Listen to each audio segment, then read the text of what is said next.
السلام علیکم ورحمۃ اللہ وبرکاتہ۔ کیا حال ہے سب کا؟ الحمدللہ۔ نحمده ونصلی علی رسولہ الکریم، اما بعد فاعوذ باللہ من الشیطان الرجیم، بسم اللہ الرحمن الرحیم۔ رب اشرح لی صدری ویسر لی امری واحلل عقدۃ من لسانی یفقہوا قولی۔ الحمد للہ الولی الحمید الفعال لما یرید، احمدہ سبحانہ واشکرہ علی تتابع آلائہ واسألہ منہ المزید۔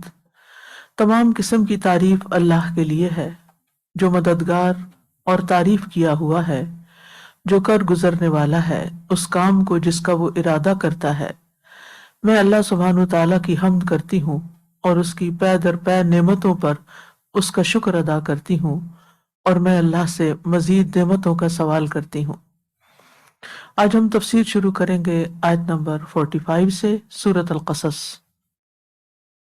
وَلَكِنَّا أَنشَأْنَا قُرُونًا فَتَطَاوَلَ عَلَيْهِمُ الْعُمُرُ وَمَا كُنْتَ ثَاوِيًا فِي أَهْلِ مَدْيَنَ تَتْلُو عَلَيْهِمْ آيَاتِنَا وَلَكِنَّا كُنَّا مُرْسِلِينَ۔ اور لیکن ہم نے موسیٰ کے بعد کئی امتیں اٹھائیں، پھر ان پر مدت حیات طویل ہو گئی، اور آپ مدین والوں میں مقیم نہ تھے کہ آپ ان پر ہماری آیات پڑھتے، لیکن ہم ہی رسول بھیجنے والے تھے۔ اس آیت میں ان اسباب کو بیان کیا گیا ہے جس کی وجہ سے نبی صلی اللہ علیہ وسلم کو سابقہ امتوں کی خبریں دی گئیں، یعنی پچھلی امتوں کا حال کیوں بتایا جا رہا ہے، اس کے اسباب بتائے گئے۔ اور کیا سبب ہے وہ؟ کہ آپ کے اور موسیٰ علیہ السلام کے اور دیگر انبیاء کے درمیان ایک طویل عرصہ گزرا، جس سے لوگ دین کو بھول گئے، اور اس وجہ سے انہوں نے اللہ تعالیٰ کے احکامات کو پس پش ڈال دیا اور ان کے عہد کو فراموش کر دیا۔ تو اس کی ضرورت پیش آئی کہ ایک نئے نبی کو اب مبعوث کیا جائے، تو اس لیے ہم نے آپ کو نبوت سے سرفراز فرمایا اور یہ تمام واقعات وحی کے ذریعے سے آپ کو بتائے۔ تو وَلَكِنَّا انشأنا ہم نے اٹھایا، ہم نے پیدا کیا، قروناً، کل اس کی وضاحت ہو چکی ہے، قرن کی جمع ہے، یعنی مراد یہاں امتیں ہیں، یعنی مختلف امتیں۔ فَتَطَاوَلَ عَلَيْهِمُ الْعُمُرُ، تو ان پر بہت سا وقت گزر گیا۔ اب یہاں انشأنا میں فاعل اللہ جل جلالہ ہے، اور نون انشأنا، نون الف نا جو ہے یہ نون عظمت ہے، وی رائلٹی کی ہے، جیسا کہ اللہ تعالیٰ کے ایک اور فرمان میں پیچھے آیا ہے قضینا، یہاں بھی فاعل اللہ تعالیٰ ہے اور نون عظمت ہے۔ اور قرون قرن کی جمع زمانہ، اور یہاں امتوں کے معنوں میں ہے، یعنی اے محمد صلی اللہ علیہ وسلم، آپ کے اور موسیٰ علیہ السلام کے درمیان جو زمانہ ہے اس میں ہم نے کئی امتیں پیدا کی۔ کتنا وقت ہے تقریباً موسیٰ علیہ السلام کے بعد نبی صلی اللہ علیہ وسلم کے در آنے تک؟ 2000 سال۔ تو 2000 سال میں تو بے شمار امتیں آئی اور گئی جن میں اللہ تعالیٰ نے انبیاء کو بھیجا۔ تو فتطاولا کا لفظ ہے نا، یہ طول سے ہے، اصل میں تو طاولہ تھا، طویل ہو گئی، لمبی ہو گئی۔ تا اور الف جو ہے یہ مبالغے کے لیے ہیں، فتطاولا، بہت زیادہ لمبی ہو گئی۔ العمر، عمر سے مراد زمانہ، وقت، عمریں،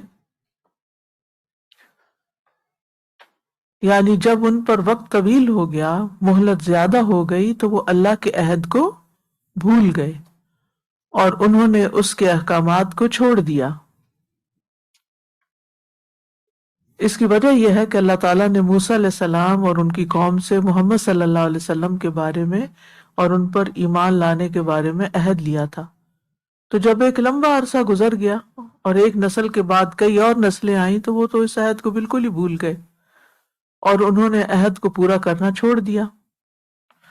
تو یہ لمبا زمانہ جو ہے یہ غفلت کا سبب بنا، جس میں لوگ وعدے بھول گئے، علم ختم ہو گئے، کتابوں میں تحریف ہو گئی، کیونکہ غفلت اور اللہ کے ذکر سے دوری کے ساتھ لمبی عمر دل کی سختی کا باعث بنتی ہے۔ غفلت کب ہوتی ہے انسان کو؟ جب کوئی یاد دہانی کرانے والا نہیں ہوتا، جب انسان علم کی مجالس سے دور ہوتا ہے تو غافل ہو جاتا ہے۔ جب انسان علم خود سیکھتا رہتا ہے یا علم کی مجالس میں حاضر ہوتا رہتا ہے تو اس کو یاد دہانی ہوتی رہتی ہے، اور پھر ایک وقت آتا ہے کہ وہ یاد دہانی کرانے والا جب کوئی نہیں رہتا تو انسان حقیقت سے دور ہوتا چلا جاتا ہے۔ جیسے سورۃ الحدید میں بھی آتا ہے نا، أَلَمْ يَأْنِ لِلَّذِينَ آمَنُوا أَن تَخْشَعَ قُلُوبُهُمْ لِذِكْرِ اللَّهِ وَمَا نَزَلَ مِنَ الْحَقِّ وَلَا يَكُونُوا كَالَّذِينَ أُوتُوا الْكِتَابَ مِنْ قَبْلُ فَطَالَ عَلَيْهِمُ الْأَمَدُ فَقَسَتْ قُلُوبُهُمْ وَكَثِيرٌ مِّنْهُمْ فَاسِقُونَ۔ کیا ان لوگوں کے لیے جو ایمان لائے ابھی وہ وقت نہیں آیا کہ ان کے دل اللہ کے ذکر کے لیے اور حق میں سے جو نازل ہوا اس کے لیے جھک جائیں، اور وہ ان لوگوں کی طرح نہ ہو جائیں جنہیں اس سے پہلے کتاب دی گئی، پھر ان پر مدت طویل ہو گئی، یعنی لمبا عرصہ گزر گیا تو ان کے دل سخت ہو گئے اور ان میں سے اکثر نافرمان ہیں۔ تو اس میں ہمارے لیے بھی بہت بڑا سبق ہے کہ جب انسان ایک طویل عرصے تک قرآن سے، قرآن والوں سے، قرآن کی مجالس سے دور رہتا ہے تو پھر کیا ہوتا ہے؟ دل پہ غفلت کا پردہ چھا جاتا ہے۔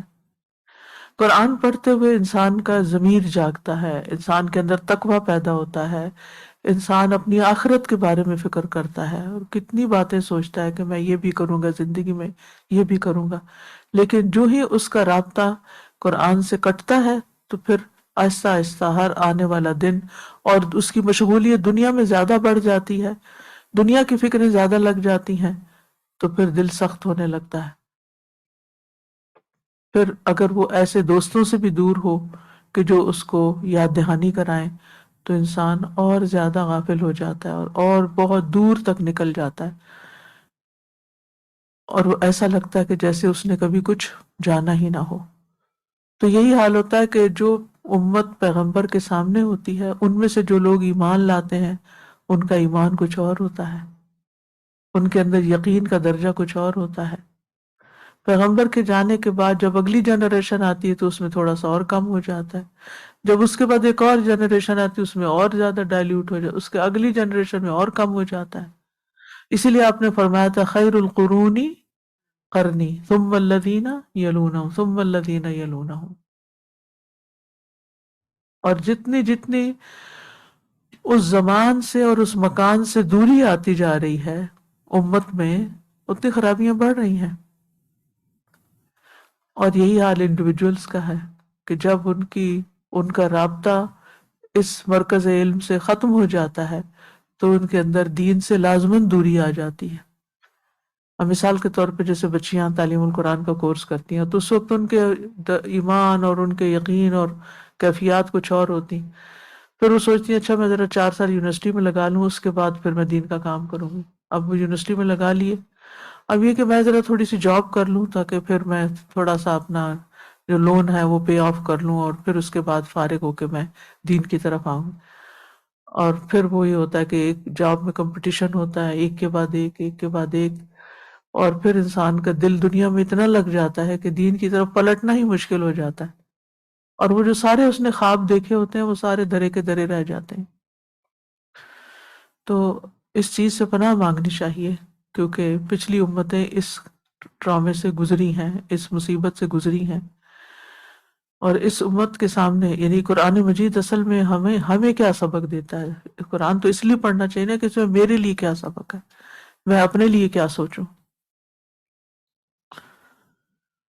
اور پھر کیا ہوتا ہے کہ لوگ قرآن کو بدلنے کی کوشش کرتے ہیں، جیسے اہل کتاب نے کیا کیا، تورات میں تحریف کر دی، خود نہیں بدلے، کتاب کو بدلنے تاکہ لوگوں کو دھوکہ دیا جا سکے کہ ہم جو کچھ کر رہے ہیں وہ صحیح کر رہے ہیں۔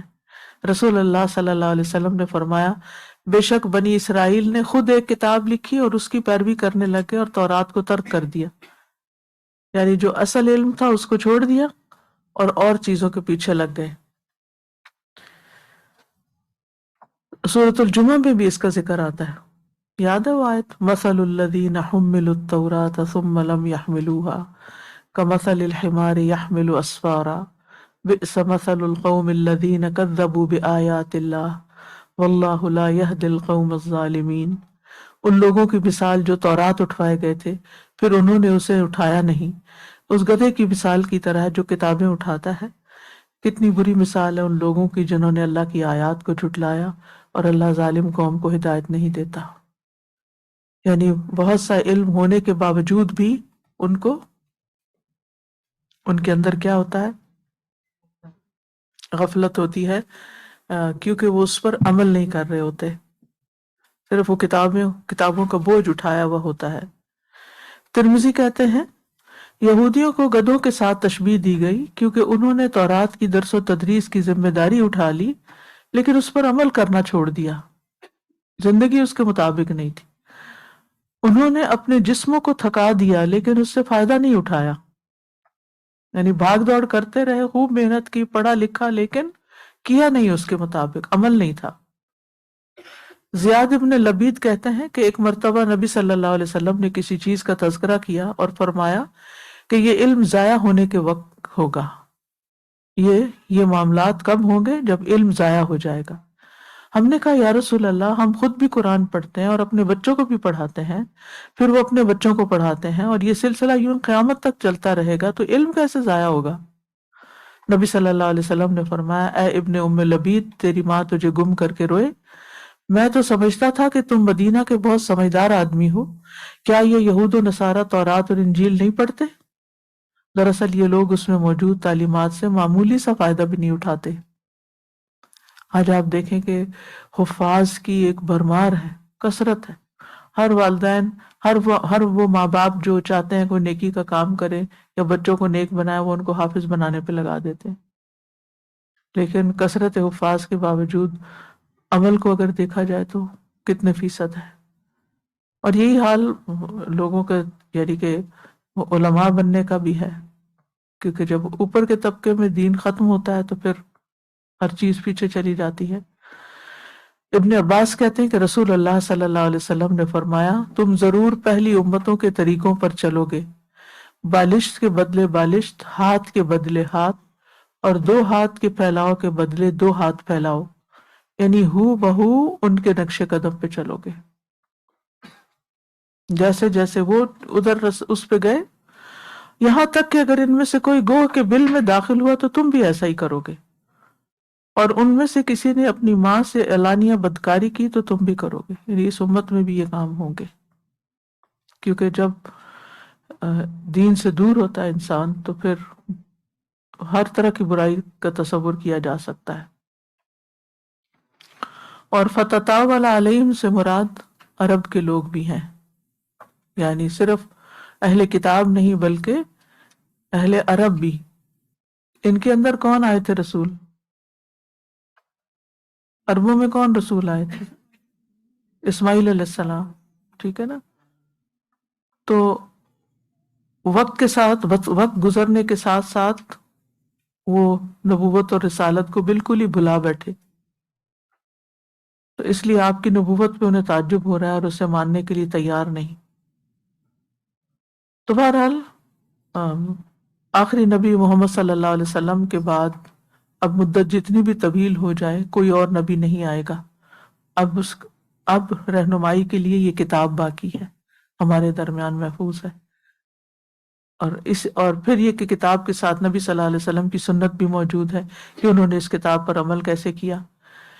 کیونکہ سورۃ البقرہ کے شروع میں ہی آپ دیکھتے ہیں کہ اللہ تعالیٰ فرماتے ہیں ذالک الکتاب لا ریب فیہ ھدی للمتقین الذین یؤمنون بالغیب ویقیمون الصلاۃ ومما رزقناہم ینفقون والذین یؤمنون بما انزل الیک. تو ہدایت کس کے لیے ہے؟ جو اس پر ایمان لائے گا جو بھی آپ کی طرف اتارا گیا. یعنی وہی جو ہے وہ صرف کتاب کی شکل میں نہیں ہوتی. بما انزل الیک میں کیا آ گیا؟ احادیث بھی آ گئی. آپ دیکھیے کہ نوح علیہ السلام پر کتنے سال وحی آئی؟ 950 سال. کسی کتاب کا ذکر ملتا ہے کہ ان پر کون سی کتاب نازل ہوئی تھی؟ نہیں ملتا نا. کیا ہود علیہ السلام پیغمبر بنائے گئے تھے؟ کیا ان پر وحی آئی تھی؟ کوئی کتاب؟ کوئی صالح علیہ السلام، شعیب علیہ السلام، لوط علیہ السلام، وحی آتی رہی نا. تو پیغمبروں پر کتاب کے علاوہ بھی وحی آتی ہے. کیونکہ جو لوگ حدیث کو نہیں مانتے نا وہ یہی کہتے ہیں کہ بس جو قرآن میں وہی کافی ہے. کہتے ہیں نا کہ اس کا تو ہمیں پتا ہے کہ یہ قرآن میں آیا ہے، لیکن حدیث تو پتہ نہیں خود ہی لوگوں نے گھڑ لی. نہیں، حدیث بھی وحی کی ہی ایک قسم ہے. بما انزل الیک میں آتا ہے. تو اس لیے دین میں پورے کا پورا داخل ہونے کے لیے قرآن کے ساتھ سنت کی پیروی بھی ضروری ہے. بلکہ قرآن ہے ہی کیا، یعنی سنت کیا ہے؟ دراصل سنت کیا ہے؟ قرآن کی عملی شکل ہے، قرآن ہی کی وضاحت ہے. قرآن میں احکامات دیے گئے تو ان پر عمل کیسے کرنا ہے نبی صلی اللہ علیہ وسلم نے کر کے دکھایا. اور کیسے کر کے دکھایا؟ آپ کو باقاعدہ گائیڈ کیا گیا. مثلا نماز کا حکم ہے وَيُقِيمُونَ الصَّلَاةَ، تو کیا آپ اپنی مرضی سے ہی پڑھنا شروع ہو گئے؟ جو دل میں آیا کرنا شروع ہو گئے، یا کچھ اور بھی تھا؟ آگے آ جائیے، آگے آ جائیے. جی ہاں، جبریل علیہ السلام نے آ کے سکھائی. تو وہی کی قسم میں معلوم ہے نا آپ کو، مطلوب اور غیر مطلوب، ایک جو پڑھی جاتی اور ایک جو پڑھی نہیں جاتی، یعنی کہ جو آپ کو کام کر کے دکھائے گئے. بعض اوقات جبریل علیہ السلام آپ کو نظر آتے تھے اور بعض اوقات نظر نہیں آتے تھے. بعض اوقات انسانی شکل میں، بعض اوقات اصل شکل میں تو 2 دفعہ ہی آئے تھے، لیکن انسانی شکل میں بھی آتے تھے. اور پھر صرف قرآن نازل ہی نہیں کرتے تھے بلکہ اور کیا کرتے تھے؟ دہرائی بھی کرتے تھے ساتھ. تو یہ ساری چیزیں ذہن میں رکھنے کی ضرورت ہے. یعنی خالی یہ کہہ دینا بہت آسان ہے کہ ہم صرف قرآن کو مانیں گے، لیکن پھر آپ ادھورا دین لے کے چل رہے ہیں. تو قرآن کو سمجھنے کے لیے بھی سنت کی بہت ضرورت ہے. اور پھر یہ کہ انبیاء کے بعد اب کون آئیں گے؟ مجددین. حدیث میں آتا ہے بے شک اللہ ہر 100 سال کے پورا ہونے پر اس امت کی رہنمائی کے لیے ایک آدمی بھیجتا ہے جو اس امت کے لیے اس کے دین کی تجدید کرتا ہے. یعنی لوگوں کو نئے سرے سے پھر جگاتا ہے، نئے سرے سے. یعنی چیزیں ہوتی ہیں، وہ تعلیمات تو ہوتی ہیں، لیکن نئے سرے سے پھر ان کو تعلیم دی جاتی ہے، بتایا جاتا ہے. کچھ کہنا چاہتے وما؟ جی مطلب یہ ہے کہ آپ صلی اللہ علیہ وسلم کے جانے کے بعد اب امت یہ کام کوئی کرے گی یا؟ جی ہاں، امت کرے گی، اور اللہ تعالیٰ امت میں ایسے علماء پیدا کرتا رہے گا جو لوگوں کو جگاتے رہیں گے، سبحان اللہ، یاد دہانی کراتے رہیں گے. سبحان اللہ. جی تو بہت بڑی خوشخبری ہے. جی، بہت بڑی خوشخبری ہے کہ اللہ تعالیٰ اس دین کو ضائع نہیں ہونے دے گا.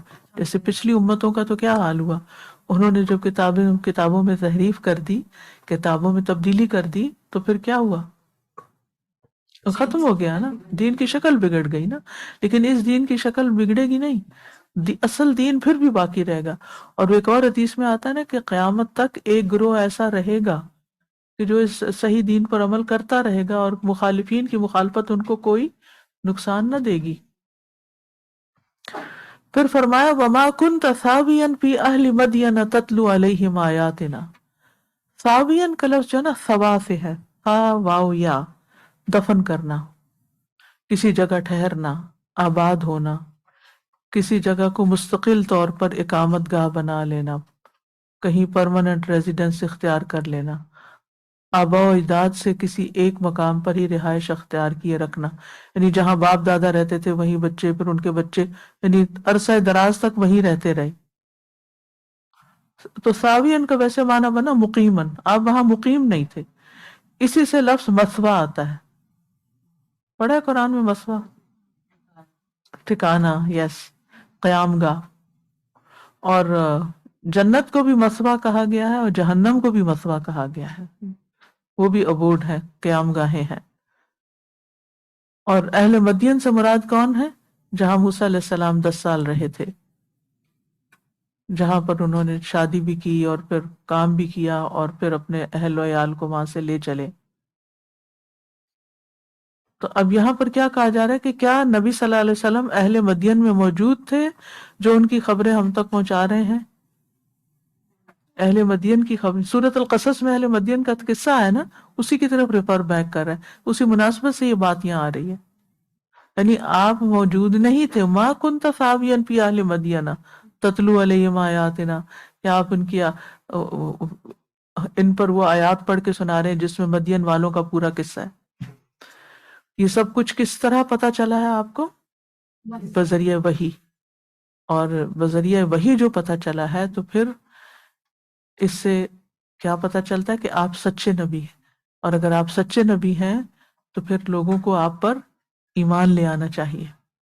جب بھی دیکھیے، جب ہم لوگوں کو اللہ تعالیٰ کی پہچان کراتے ہیں نا تو ہم قرآن سے نہیں کرواتے، ہم کائنات سے کرواتے ہیں کہ اس کائنات کا کوئی خالق ہے جس نے یہ سب کچھ پیدا کیا ہے، اسی نے ہمیں پیدا کیا ہے اور اس نے ہمیں یوں ہی نہیں چھوڑ دیا، ہماری ہدایت کے لیے پیغمبر بھیجیں. اچھا، جب پیغمبر کی بات آتی ہے تو لوگ کہتے ہیں کہ اس کی کیا ثبوت ہے پیغمبر ہے، کیونکہ بھی ایمان بالغیب سے تعلق رکھتا ہے. لوگ پھر پیغمبر کو نہیں مانتے. تو پیغمبر کی نبوت، نبی کی نبوت کو ثابت کرنے کے لیے اب قرآن کی ضرورت پیش آتی ہے کہ اس کتاب میں وہ خبریں ہیں جو بغیر وحی کے پتہ نہیں چل سکتی. اسی لیے وہ الزام لگاتے تھے کہ یہ تورات وغیرہ سے پڑھ کے اور سنا رہے ہیں یہ سب قصے. تو آپ تو پڑھنا لکھنا ہی نہیں جانتے تھے، جی آپ کا تو کوئی استاد ہی نہیں تھا، آپ تو کسی مدرسے میں نہیں پڑھے تھے. تو پھر آپ کی نبوت کی صداقت کہاں سے پتہ چلتی ہے؟ قرآن مجید کے قصوں میں، اور پھر بذات خود قرآن میں، کیونکہ قرآن مجید میں کیا آتا ہے؟ وَإِن كُنتُمْ فِي شَكٍّ مِّمَّا أَنزَلْنَا عَلَىٰ عَبْدِنَا فَأْتُوا بِسُورَةٍ مِّن مِّثْلِهِ. تو اس طرح آپ لوگوں کو دین کی طرف لا سکتے ہیں، اسلام کی تعلیم دے استاذہ سکتے جی، ایک اور بات بھی ہے کہ جو لوگ کہتے ہیں ہم حدیث کو نہیں مانتے یا نبی صلی اللہ علیہ وسلم کی سنت کو نہیں مانتے، تو پھر ان سے پوچھا جائے کہ قرآن کے بارے میں کس نے بتایا، اس کو بتانے والا کون ہے ہمیں؟ ہیں. جی ہاں. پھر آیات سے مراد یہاں واقعات کی تفصیل ہے. اور سچی نبوت کی علامت یعنی مدین کا باشندہ نہ ہونے کے باوجود آپ ان لوگوں کو شعیب اور موسیٰ علیہ السلام کے حالات اس طرح بتا رہے ہیں گویا آپ وہاں مقیم تھے، حالانکہ آپ وہاں مقیم نہیں تھے. قرآن اس کی تردید کر رہا ہے کہ وَمَا كُنْتَ ثَاوِيًا فِي أَهْلِ مَدْيَنَ. تو اس سے صاف واضح ہے کہ آپ کو یہ حالات بذریعہ وہی بتائے گئے. وَلَكِنَّا كُنَّا مُرْسِلِينَ، لیکن ہم رسول بھیجنے والے تھے. یعنی تمام واقعات، رسالت آپ کو دی گئی اور پیغمبر آپ کو بنا کے بھیجا گیا اور تمام واقعات سے باخبر کیا گیا، اور یہ خبریں اللہ کی طرف سے آئیں. وَلَكِنَّا كُنَّا، یہاں بھی نون رائلٹی کا ہے، نون عظمت ہے. یعنی ہم ہمیشہ سے پیغمبر بھیجتے رہے ہیں جو لوگوں کو غفلت سے بیدار کرتے رہے اور ہمارے احکام سے آگاہ کرتے رہے، اور اسی بنا پر ہم نے آپ کو اب رسول بنا کر بھیجا ہے اور آپ پر یہ آخری کتاب نازل کی ہے تاکہ لمبی مدتیں گزرنے کے بعد لوگ پھر صحیح دین اور اصل واقعات سے آگاہ ہو جائیں. اور اس کتاب کو اب محفوظ کر دیا گیا. تو اب یہ ہے کہ اللہ تعالیٰ نے ہر قوم کی طرف ایک نبی بھیجا، تو یہ کوئی نئی بات نہیں تھی، بلکہ اللہ تعالیٰ نے بندوں کی ہدایت کے لیے ہمیشہ سے انتظام کیا. پہلے انسان ہی کو نبی بنا کر بھیجا، حضرت آدم علیہ السلام کو. تو اس آیت سے جو اہم باتیں پتہ چلتی ہیں ان میں ایک یہ ہے کہ لمبی امیدیں، لمبی خواہشات، لمبا زمانہ دل کی سختی کا سبب بن جاتا ہے، اور پھر جب انسان اللہ کے وعدوں کو بھول جاتا ہے، حکموں کو بھول جاتا ہے، تو یہ دلوں کی سختی کے اسباب میں سے ہے.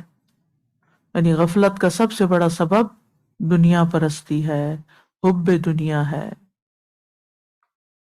جیسے سورۃ النحل میں آتا ہے نا، اولئک سوری ذالک ذالک بانہم ذالک بانہم مستحب الحیات الدنیا علی الاخرہ، یہ اس لیے کہ انہوں نے آخرت کے مقابلے میں دنیا کی زندگی کو پسند کیا. وَأَنَّ اللَّهَ لَا يَهْدِي الْقَوْمَ الْكَافِرِينَ، اور اللہ کفر کرنے والوں کو سیدھی راہ نہیں دکھاتا. أُولَئِكَ الَّذِينَ طَبَعَ اللَّهُ عَلَىٰ قُلُوبِهِمْ وَسَمْعِهِمْ وَأَبْصَارِهِمْ وَأُولَئِكَ هُمُ الْغَافِلُونَ، یہی وہ لوگ ہیں جن کے دلوں، کانوں اور آنکھوں پر اللہ نے مہر لگا دی، اور یہی لوگ غفلت میں پڑے ہوئے ہیں. یہ کون ہے؟ کیا بتایا جا رہا ہے ان آیات میں؟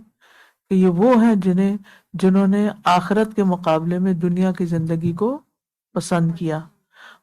یقیناً یہی لوگ آخرت میں نقصان اٹھانے والے. وہ حدیث میں بھی آتا ہے نا کہ جس نے دنیا چاہی اس نے اپنی آخرت کا نقصان کیا. دنیا ہماری ضرورت ہے، لیکن دنیا میں اتنا محو ہو جانا کہ اپنے فرائض بھول جائیں، اپنی ذمہ داریاں بھول جائیں، آخرت میں واپس جانے کا حساب کتاب دینے کا احساس ہی ختم ہو جائے، یہ نقصان دہ ہے. نبی صلی اللہ علیہ وسلم نے فرمایا قیامت قریب آ چکی ہے، لوگوں میں دنیا کی حرص بڑھے گی اور اللہ سے دوری میں اضافہ ہوگا. ہوتا ہی جا رہا ہے. یعنی آپ دیکھیں، جس جنریشن، پچھلی جنریشن کو آپ جانتے ہیں، ہمارے والدین کی جو جنریشن تھی، ان میں ہماری جنریشن سے ہمارے بہن بھائی ہے، ہماری جنریشن سے مراد ہمارے بہن بھائی، کزنز، ایکسٹینڈیڈ فیملی، ان کی نسبت دین زیادہ تھا. پھر جو ہماری جنریشن میں اس کے مقابلے میں اگلی جنریشن میں دین کم نظر آتا ہے. اور آپ سوچئے کہ جو بچے خاص طور پر یہاں پیدا ہوئے اور یہاں ہی پلے بڑھے، جنہوں نے عملی پریکٹیکلی دین کو دیکھا ہی نہیں، نہ زیادہ مسجدیں، نہ مسجدوں کی اذانیں، نہ ہی جمعے میں اس لیے نہیں جا سکتے کہ اسکول ہوتا ہے، اور پھر باقی وقت میں شام میں اس لیے مسجد نہیں جا سکتے کہ ہوم ورک ہوتے ہیں. یعنی احساس بھی نہیں ہے نا. اسکول لے جانا ہو تو کافی، یعنی ہر کوئی اپنی ڈیوٹی سمجھتا ہے، لیکن کتنی مائیں ہیں جو مسجد لے جانے کو اپنی ڈیوٹی سمجھتی ہوں کہ ایک وقت تو بچوں کو ضرور لے کے جانا ہے. شام کے وقت بھی اگر آپ دیکھیں تو بس بوڑھے بوڑھے ریٹائرڈ لوگ کو مسجد میں کوئی نظر آئیں گے آپ کو، لیکن بچے اور فیملیز اور گھر والے وہ تو نظر نہیں آتے. وہ تو دنیا کے پیچھے لگے ہوئے ہیں. یعنی دنیا کے کام ہی ختم نہیں ہوتے، کیونکہ وہ کام اتنے بڑھا لیے گئے ہیں کہ وہ ختم ہوتے نظر نہیں آتے کہ پھر مسجد کے لیے وقت نکلے. تو جب روحانی مراکز سے ہی رابطہ کم ہے ہماری اگلی جنریشن کا، تو آپ سوچئے کہ پھر ان کے اسلام کا کیا ہوگا. اور جب انہوں نے دین نہیں پڑھا، دین نہیں جانا، تو اس سے اگلی جنریشن کا کیا ہوگا، کیا بنے گا. تو ہمیں صرف اپنے دین کی فکر نہیں کرنی چاہیے، اپنی نسلوں کی بھی فکر کرنی چاہیے کہ ان کے لیے ہم کیا چھوڑ کے جا رہے ہیں، وہ کیا کریں گے، انہوں نے کتنا کچھ سیکھا. یعنی آپ کی ذمہ داری صرف اتنی نہیں ہے کہ آپ نے اپنے بچوں کو سکھا دیا جو سکھانا تھا، آپ کی ذمہ داری یہ بھی ہے کہ آگے ان کے بچے کیا سیکھ رہے ہیں کیا نہیں، اس پہ چیک رکھیں اور پوچھیں اپنے بچوں کو کہ کیا سکھا رہے ہو ان کو، کیا دے رہے ہو ان کو. یعنی جو آپ نے اپنے بچوں کو دیا کم از کم اتنا تو دیں، تبھی تو حفاظت ہوگی دین کی. اور اگر علم کی مجالس سے کوئی رابطہ نہیں، مساجد سے کوئی رابطہ نہیں بچوں کا، تو پھر وہ آسمان سے سیکھیں گے یا زمین سے؟ کس سے سیکھیں گے؟ کون سکھائے گا ان کو؟ ابو درداء رضی اللہ عنہ کہتے ہیں کہ ہمارے پاس رسول اللہ صلی اللہ علیہ وسلم تشریف لائے اس حال میں کہ ہم تنگ دستی کا ذکر کر رہے تھے اور اس سے خوف کر رہے تھے. آپ نے فرمایا کیا تم فقر سے ڈرتے ہو؟ اس ذات کی قسم جس کے ہاتھ میں میری جان ہے، تمہارے اوپر دنیا یقیناً برسا دی جائے گی، یہاں تک کہ تم میں سے کسی ایک کے دل کو کوئی چیز ٹیڑھا نہ کرے گی مگر دنیا کی مزید طلب، یعنی اور کی خواہش جو ہے اس سے دل ٹیڑھے ہو جائیں گے.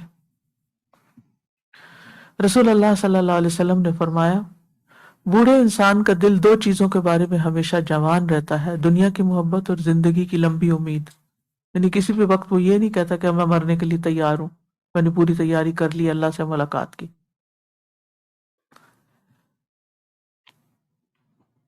اور قرآن میں ایسے شخص کو جو خواہشات کی پیروی کے پیچھے لگا ہوا ہو اس کو سب سے بڑا گمراہ قرار دیا ہے. وَمَنْ أَضَلُّ مِمَّنِ اتَّبَعَ هَوَاهُ بِغَيْرِ هُدًى مِّنَ اللَّهِ، اور اس سے زیادہ گمراہ کون ہو سکتا ہے جو اللہ کی ہدایت کو چھوڑ کر محض اپنی خواہش کے پیچھے لگا ہوا ہو. اور پھر آپ دیکھیے کہ علم سیکھ کے بھلا دینے میں وہ سورۃ الاعراف میں ایک مثال آتی ہے نا جس کو کتے سے تشبیہ دی گئی کہ جو زبان باہر نکال کے ہانپتا ہے، کوئی اس پہ حملہ کرے تب بھی ہانپتا ہے، نہ کرے تب بھی ہانپتا ہے. تو یہ ان لوگوں کی مثال ہے جنہوں نے آیات کو جھٹلا دیا، یعنی اللہ نے اس کو آیات دی مگر وہ ان سے نکل گیا، پھر شیطان اس کے پیچھے پڑ گیا اور وہ گمراہ ہو گیا. ابن باز کہتے ہیں انسان جب علم کی مجلسوں میں حاضر نہیں ہوتا، نہ ہی خطبہ سنتا ہے، اور اسے اس کی پرواہ بھی نہ ہو کہ اہل علم سے کیا کچھ نقل کیا جا رہا ہے، یعنی علم والے کیا بتا رہے ہیں، تو اس کی غفلت بڑھتی جائے گی. نہ علم کی مجالس نہ مسجد کا، دونوں چیزیں آ گئی نا، تو اس کا دل سخت ہو جائے گا یہاں تک کہ اس پہ مہر لگا دی جائے گی تو وہ غافلوں میں سے ہو جائے گا. یعنی وہ ایسے ہی ہے جیسے سویا ہوا ہے، احساس بھی ختم ہو جائے. جب انسان مثلاً جو پکا نمازی ہو نا، اگر ایک نماز اس کی کسی وجہ سے رہ جائے تو بے چین ہو جاتا ہے، لیکن اگر غفلت چھا جائے تو ایک کے بعد دو، دو کے بعد چار، احساس نہیں رہتا کہ میں نے کچھ چھوڑا ہے. ایسے ہی علم کی مجلس سے دوری بغیر کسی خاص وجہ کے، تو شروع میں انسان کمی محسوس کرتا ہے، مس کرتا ہے، پھر آہستہ آہستہ دوسری چیزوں میں اتنا دل لگتا ہے کہ وہ مس بھی نہیں کرتا، احساس بھی نہیں رہتا، کمی بھی محسوس نہیں ہوتی. رسول اللہ صلی اللہ علیہ وسلم نے معراج کی رات میں کچھ لوگوں کو دیکھا کہ ان کے ہونٹ آگ کی کینچیوں سے کاٹے جا رہے ہیں، جب بھی کٹتے تو درست ہو جاتے. میں نے پوچھا جبریل یہ کون لوگ ہیں؟ انہوں نے کہا یہ آپ کی امت کی وہ خطیب ہیں جو ایسی بات کہتے تھے جو خود نہیں کرتے تھے، جو کتاب اللہ کو پڑھتے تھے لیکن اس پر عمل نہیں کرتے تھے، بس صرف لیکچر دینے کی حد تک ہی عمل تھا ان کا. ابن عمر کہتے ہیں کہ رسول اللہ صلی اللہ علیہ وسلم نے فرمایا صاحب قرآن کی مثال رسی سے بندھے ہوئے اونٹ کے مالک جیسی ہے، وہ اس کی نگرانی رکھے گا تو روک سکے گا ورنہ وہ رسی توڑا کے بھاگ جائے گا. یعنی خود نگرانی کرنی پڑے گی. یعنی صرف قرآن یاد کر لینا یا ایک دفعہ قرآن پڑھ لینا کافی نہیں ہوتا، بلکہ اس کی دہرائی وغیرہ ضروری ہوتی ہے. اور پھر اسی طرح امر بالمعروف اور نہی عن المنکر نہ کرنا، پھر اللہ سے کیے ہوئے وعدے توڑ دینا، پھر بری دوستیاں، برے ماحول.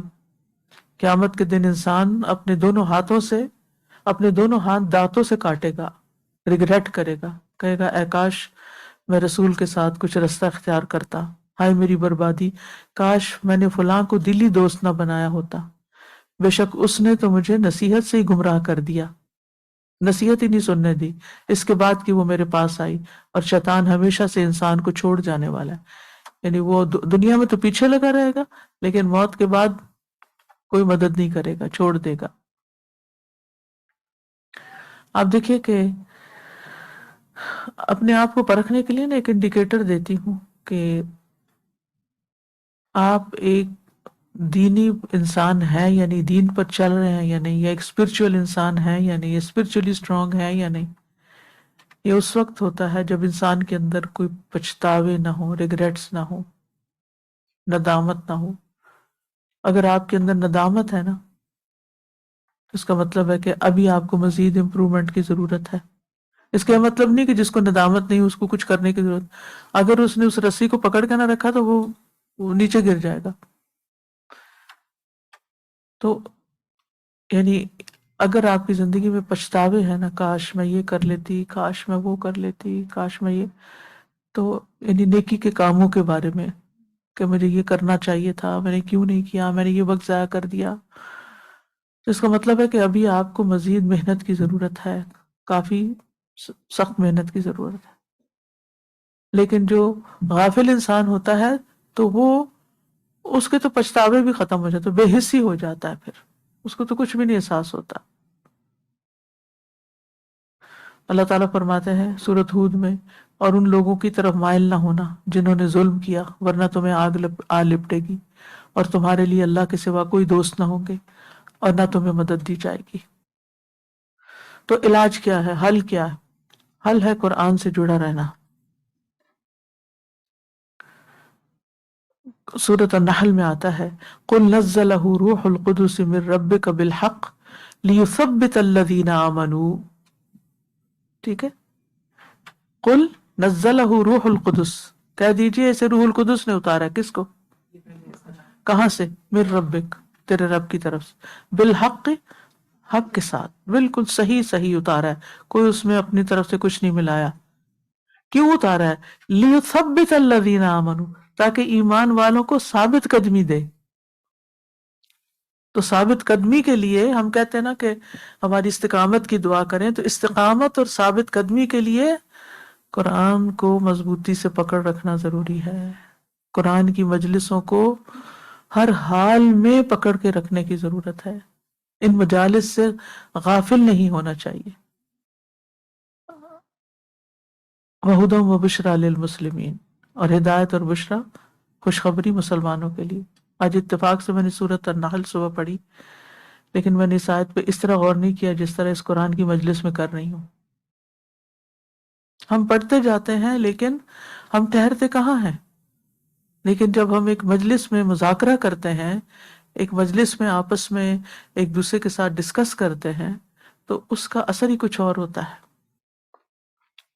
رسول اللہ صلی اللہ علیہ وسلم نے فرمایا بے شک یہ قرآن ایک رسی ہے، اس کا ایک کنارہ اللہ کے ہاتھ میں ہے اور اس کا دوسرا کنارہ تمہارے ہاتھ میں ہے، اس کو مضبوطی سے پکڑے رکھو، کیونکہ اس کے بعد تم ہرگز کبھی بھی گمراہ اور ہلاک نہیں ہو سکتے. لن تضلوا ولن تہلکوا بعدہ ابدا. شیخ عبد الرحمن السعدی، جن کی تفسیر سعدی ہے نا، وہ کہتے ہیں اے لوگو، اللہ تم پر رحم کرے، تم علم سکھانے والے بن جاؤ. اگر تم یہ نہیں کر سکتے تو علم کی مجالس میں حاضری دو اور وہاں کان لگا کے سنو، یہ نہیں کہ دل اور خیالات ادھر ادھر بھٹک رہے ہوں، اور استفادہ کرو، اور اہل علم سے بھلائی طلب کرتے ہوئے اور بصیرت حاصل کرتے ہوئے سوال کرو. یعنی قرآن کی اصل مجالس تو وہ ہوتی ہیں جس میں دل کی آنکھیں کھل جائیں، جیسے کل بصیرت پہ بہت سی بات ہوئی تھی. اور اگر تم نے ایسا نہ کیا اور تم نے کلی طور پر یعنی مکمل طور پر علم سے روگردانی کر لی تو تباہ ہو گئے اور خسارہ پانے والوں میں سے ہو گئے. کیا تمہیں یہ معلوم نہیں کہ علم میں مشغول ہونا عظیم عبادات، افضل اطاعت اور اللہ کا تقرب حاصل کرنے والے اعمال میں سے ہے. یعنی بذات خود علم کی مجلس میں حاضر ہونا ایک مکمل عبادت ہے. یعنی اس کے لیے بھاگ دوڑ کرنا اور آنا اور توجہ کرنا اور سیکھنا اور دل کی آنکھیں جگانا، یہ سب ایک عبادت ہے، اور زمین و آسمان کے رب کی رضامندی کا موجب ہے. یعنی یہ چیز اللہ تعالیٰ کو راضی کرتی ہے. اور پھر اس کے بعد کیا ہوتا ہے کہ انسان نیکی اور اطاعت کے کاموں میں لگ جاتا ہے، اور ایک نیکی اگلی نیکی کا دروازہ کھول دیتی. جب آپ ایک نیکی کرتے ہیں، ہشام بن عروہ سے مروی ہے، وہ اپنے والد سے روایت کرتے ہیں کہ انہوں نے کہا جب آپ دیکھیں کہ ایک شخص نیک عمل کر رہا ہے تو جان لے کہ اس نیکی کے لیے اور بھی نیک اعمال ہیں جن کی اس کو توفیق ملے گی. یعنی یہ یہاں نہیں رکے گا، اب اس کے بعد اگلا دروازہ کھلے گا. اور جب آپ کسی کو دیکھیں وہ برا کام کر رہا ہے تو جان لے کہ اس کی برائی کی اور بہنیں بھی ہیں. یعنی اس برائی کی اور بہنیں بھی ہیں جس میں یہ گرفتار ہوگا. ایک نیک عمل اپنے جیسے دیگر نیک اعمال کی طرف رہنمائی کرتا ہے اور ایک برا عمل اپنے جیسے دیگر برے اعمال کی طرف رہنمائی کرتا ہے. برا عمل اور برائی کی طرف لے جاتا ہے، نیک عمل اور نیکی کی طرف لے جاتا ہے. پھر یہ کہ انسان کو اپنے گناہوں کو حقیر نہیں سمجھنا چاہیے، اپنی غلطیوں کو چھوٹا نہیں سمجھنا چاہیے. یعنی جو ثابت قدمی کا شوق رکھتا ہے وہ نافرمانی کو معمولی نہ خیال کرے، گناہ سے لذت نہ حاصل کرے، مزہ نہ آئے گناہ کر کے اس کو، اور چھوٹے گناہوں کے ڈھیر نہ لگائے، کیونکہ فَأَهْلَكْنَاهُمْ بِذُنُوبِهِمْ گناہ ہلاکت کی طرف لے جاتے ہیں. کچھ زخم ایسے ہوتے ہیں نا جو ڈیتھ کا سبب بن جاتے ہیں، ہوتا ہے نا. تو آپ کہتے ہیں معمولی زخم ہی تو ہے. کینسر کا پھوڑا جو ہے وہ معمولی زخم ہی ہوتا ہے اور کرتے کرتے پورے باڈی میں پھیل جاتا ہے تو ہلاکت کا سبب بن جاتا ہے. کچھ زخموں میں انفیکشن ہو جاتی ہے، وہ جان لیوا ہو جاتے ہیں. جی استاد جی، ہمارے ایک کزن کے پاؤں میں چوٹ لگی ناخن پہ تھوڑی سی، تو پاؤں کٹا، پھر پاؤں سے ٹانگ کٹی، او پھر ہو، اللہ کے پاس چلا گیا. اللہ اکبر. یعنی ایک پاؤں کی چوٹ کہاں تک لے گئی؟ دیکھنے کو تو اکثر پاؤں کی چوٹیں لگ جاتی ہیں لیکن بعض اوقات تو زہر پھیل جاتا ہے.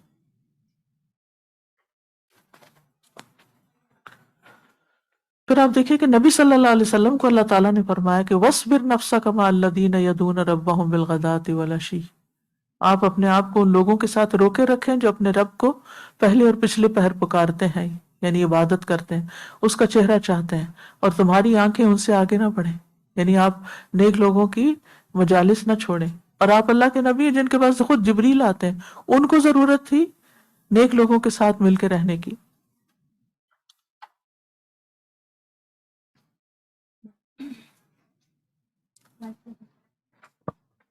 تو بہرحال انسان دنیا میں رہے لیکن دنیا میں دل نہ لگائے کہ اس کو دنیا چھوڑنا مشکل ہو.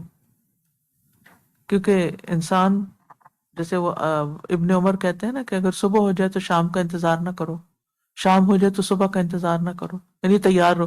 کیونکہ ایک صبح تو ایسی ہوگی نا جس کی شام نہیں ہوگی دنیا میں پھر، اور ایک شام ایسی ہوگی کہ جس کی صبح نہیں ہوگی.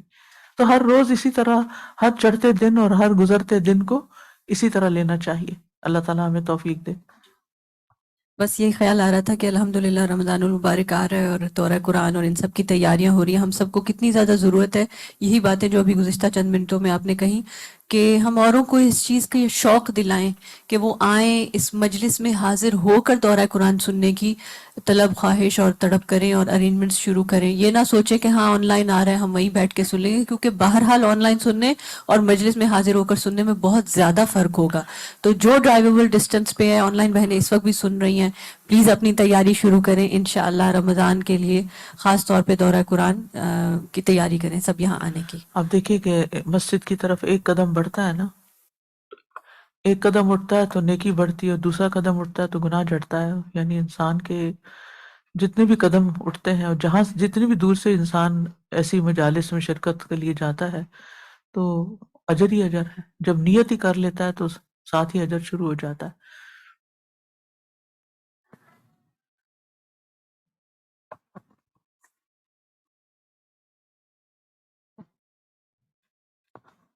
جی استاذہ جی، ماشاءاللہ جی، مسجد کی طرف جو قدم اٹھنے والی بات ہے، جو آپ نے ابھی جنریشن کی بات کی ہے، کمپیریزن کے پریویس جنریشن اور موجودہ جو ہمارے حالات ہیں، تو یہ بہت بڑا المیہ میں نے یو کے میں بھی دیکھا.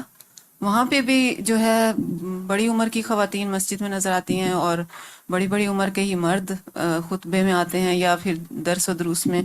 تو بہت ہی دل کو تکلیف ہوتی تھی دیکھ کر.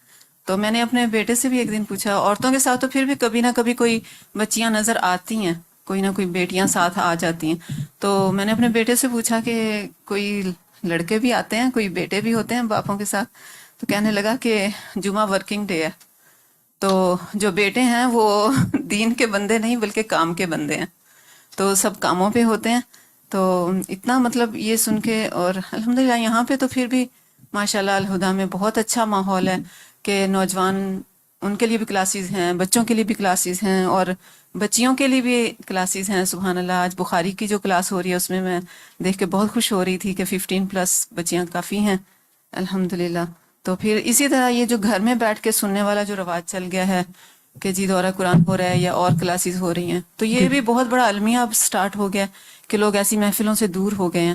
اور خاص طور پر رمضان المبارک میں تو کم از کم ہمیں جڑنا چاہیے اور انشاءاللہ. ان چیزوں میں آنا ہے جی انشاءاللہ. نیکسٹ ہے.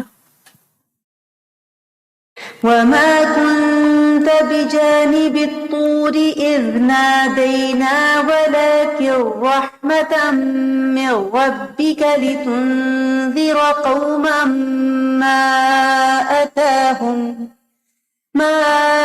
أتاهم من نذير من قبلك لعلهم يتذكرون. اور آپ طور کی جانب بھی نہ تھے جب ہم نے موسیٰ کو پکارا تھا، لیکن یہ تو آپ کے رب کی طرف سے ایک رحمت ہے تاکہ آپ ایسی قوم کو خبردار کریں کہ جن میں آپ سے پہلے کوئی خبردار کرنے والا نہیں آیا، شاید کہ وہ نصیحت پکڑیں یا تذکروں. یعنی جس طرح آپ مدین میں موجود نہ تھے، اسی طرح آپ طور کے پہلو میں بھی اس وقت موجود نہ تھے جب ہم نے موسیٰ علیہ السلام کو پکارا تھا، آواز دی تھی. یعنی جب آپ ان مقامات میں سے کہیں بھی موجود نہیں تھے، پھر بھی ان کے بارے میں اصل حقائق کو بالکل صحیح آپ لوگوں کے سامنے بیان کر رہے ہیں، تو یہ اس بات کی کھلی دلیل ہے کہ آپ اللہ کے سچے رسول ہیں. اور یہ آپ کے رب کی رحمت ہے کہ اس نے آپ کو نبوت عطا فرمائی اور وحی سے نوازا تاکہ آپ اہل مکہ اور عرب کو خبردار کریں، جن میں ابراہیم علیہ السلام، اسماعیل علیہ السلام اور شعیب علیہ السلام کے بعد کوئی نبی نہیں آیا تھا. وَمَا كُنْتَ بِجَانِبِ الطُّورِ إِذْ نَادَيْنَا، اور آپ طور کے پاس بھی نہیں تھے، نہ زماناً نہ مکاناً، نہ اس وقت نہ اس جگہ. اور طور پہاڑ کو بھی کہتے ہیں، اور یہاں وہ عظیم پہاڑ مراد ہے جس پر اللہ تعالیٰ نے موسیٰ علیہ السلام سے کلام کیا تھا، جس کا تذکرہ سورۃ الاعراف میں اور دیگر جگہوں پر آتا ہے. یہاں پر 3 بار وما کنتا کی تکرار ہوئی ہے. اس کا کیا مقصد ہے؟ کہ آپ وہاں نہیں تھے تاکہ آپ کے حق ہونے اور صداقت کو ثابت کیا جائے. یعنی پہلا موقع اس وقت جب اللہ تعالیٰ نے موسیٰ علیہ السلام کو معجزات دیے تو آپ وہاں نہیں تھے، جب فرعون کے پاس بھیجا تھا معجزات دے کر. دوسرے مدین کے حالات کی تفصیل اللہ نے آپ کو بتائی. اور تیسرے جب موسیٰ علیہ السلام راستہ بھول کر آگ لینے کی غرض سے آئے تھے تو ہم نے ان کو پکارا اور رسالت عطا کر دی اور ہم کلامی کا شرف بھی بخشا. تو یہ سارے واقعات آپ کی نبوت پر دلیل ہیں، کیونکہ آپ خود لکھنا پڑھنا نہیں جانتے تھے کہ آپ نے کسی کتاب سے پڑھ کر یہ باتیں بتائی ہوں، نہ آپ کا کوئی استاد تھا جس نے آپ کو ایسا کچھ سکھایا. تو تیسری صورت ہی باقی ہے، اور وہ ہے کہ آپ اللہ کے رسول تھے اور بذریعہ وہی آپ کو یہ ساری باتیں بتائی جاتی تھی. وَلَكِنْ رَحْمَةً مِّن رَبِّكَ، لیکن یہ تیرے رب کی رحمت سے ہوا، کیونکہ آپ وَمَا أَرْسَلْنَاكَ إِلَّا رَحْمَةً لِّلْعَالَمِينَ ہے. یعنی وحی کے ذریعے خبریں دے کر نبی صلی اللہ علیہ وسلم پر رحمت اور احسان فرمایا. سورۃ قصص میں 86 آیت میں بھی آتا ہے وَمَا كُنْتَ تَرْجُو أَن يُلْقَى إِلَيْكَ الْكِتَابُ إِلَّا رَحْمَةً مِّن رَبِّكَ فَلَا تَكُونَنَّ ظَهِيرًا لِّلْكَافِرِينَ، اور آپ امید نہ رکھتے تھے کہ کبھی آپ کی طرف کتاب القاء کی جائے گی، ڈالی جائے گی، مگر یہ سراسر آپ کے رب کی رحمت ہے، بس آپ کافروں کے ہرگز مددگار نہ بنے. رحمت کی تفسیر نبوت سے بھی کی گئی ہے، یعنی قرآن میں کثرت کے ساتھ رحمت کا اطلاق نبوت پر ہوا ہے. جیسے سورہ زخرف میں آتا ہے نا، اور انہوں نے کہا یہ قرآن ان 2 بستیوں میں سے کسی بڑے آدمی پہ کیوں نہیں اتارا گیا؟ فرمایا اہم یقسمون رحمت ربک، کیا وہ آپ کے رب کی رحمت کو تقسیم کرتے ہیں؟ تو یہاں رحمت سے مراد کیا ہے؟ نبوت ہے.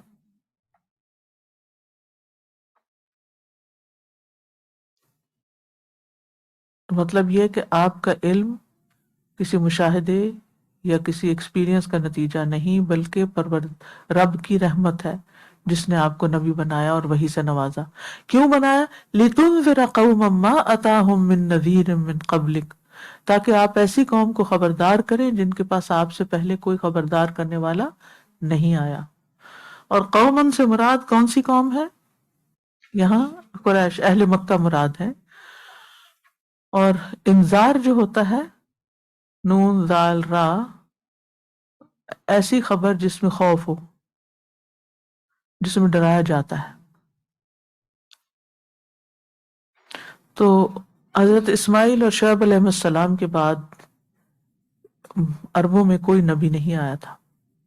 پھر نبی صلی اللہ علیہ وسلم آئے، سورۃ یاسین میں بھی مقصد بتایا گیا آپ کی آمد کا، لِتُنذِرَ قَوْمًا مَا أُنذِرَ آبَاؤُهُمْ فَهُمْ غَافِلُونَ، تاکہ آپ ایسے لوگوں کو خبردار کریں، ڈرائیں جن کے آباء و اجداد خبردار نہیں کیے گئے تھے، اسی لیے وہ غافل ہیں۔ اسی طرح سورۃ السجدہ میں بھی آتا ہے، ام یقولون افتراہ بل هو الحق من ربک لتنذر قوما ما اتاہم من نذیر من قبلک لعلہم یہتدون، کیا وہ کہتے ہیں کہ اس پیغمبر نے اسے گھڑ لیا، بلکہ وہ آپ کے رب کی طرف سے حق ہے تاکہ آپ اس قوم کو ڈرائیں جن کے پاس آپ سے پہلے کوئی ڈرانے والا نہیں آیا، تاکہ وہ ہدایت پا جائیں۔ اب یہاں پر سوال یہ پیدا ہوتا ہے کہ عربوں کے لیے انذار کو کیوں خاص کیا گیا؟ کیونکہ وہ پہلے مخاطب تھے، آپ ان کے اندر سے اٹھے تھے۔ اس کا یہ مطلب نہیں کہ آپ کا یہ پیغام کسی اور کے لیے نہیں ہے، اس قوم کو اس کام کے لیے تیار کرنا تھا کہ وہ لے کے پھر باقیوں تک پہنچائے۔ لعلہم یتذکرون، تاکہ وہ نصیحت پکڑیں، خیر پر عمل کریں، شر کو چھوڑ دیں۔ تو جس مقام سے اللہ تعالیٰ نے آپ کو سرفراز کیا، ان پر فرض ہے کہ وہ آپ پر ایمان لانے اور نعمت کا شکریہ ادا کرنے میں جلدی کریں، یعنی پیچھے نہ رہیں۔ انہیں اس کی قدر و قیمت کا اندازہ ہی نہیں، ورنہ تو وہ اس پر شکر ادا کرتے۔ تو اس آیت سے جو بڑا فائدہ حاصل ہوتا ہے وہ یہ کہ پیغمبر حاضر ناظر نہیں ہوتے، ٹھیک ہے، ہر جگہ موجود نہیں ہوتے، عالم الغیب نہیں ہوتے، ان کے پاس جو بھی علم ہوتا ہے وہ وحی کے ذریعے انہیں ملتا ہے، اور جتنی وحی آئے بس اتنا ہی علم ہوتا ہے۔ اور دوسری اہم بات کیا پتہ چلتی ہے کہ نبی کا بھیجا جانا اللہ کی رحمت ہوتی ہے، ٹھیک ہے۔ نیکسٹ آیا جی، آپ کچھ کہنا چاہیے، فرمائیے، ان کو مائک دیجیے۔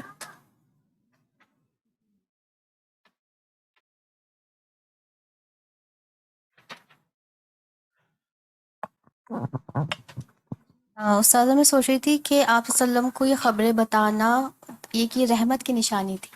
اب ہمیں بھی تو یہ خبریں پتہ چل رہی ہیں قرآن، کیونکہ ہم نے قرآن کو تھاما، تو ہم یہ دیکھیں کہ کیا ہم قرآن کو تھام رہے ہیں صحیح سے، کیا ہمارے پاس کتنی رحمت ہے اللہ کی، اس سے پتہ چلے گا کہ قرآن کو تھامنا پھر اس کے بعد آگے پہنچانا بھی۔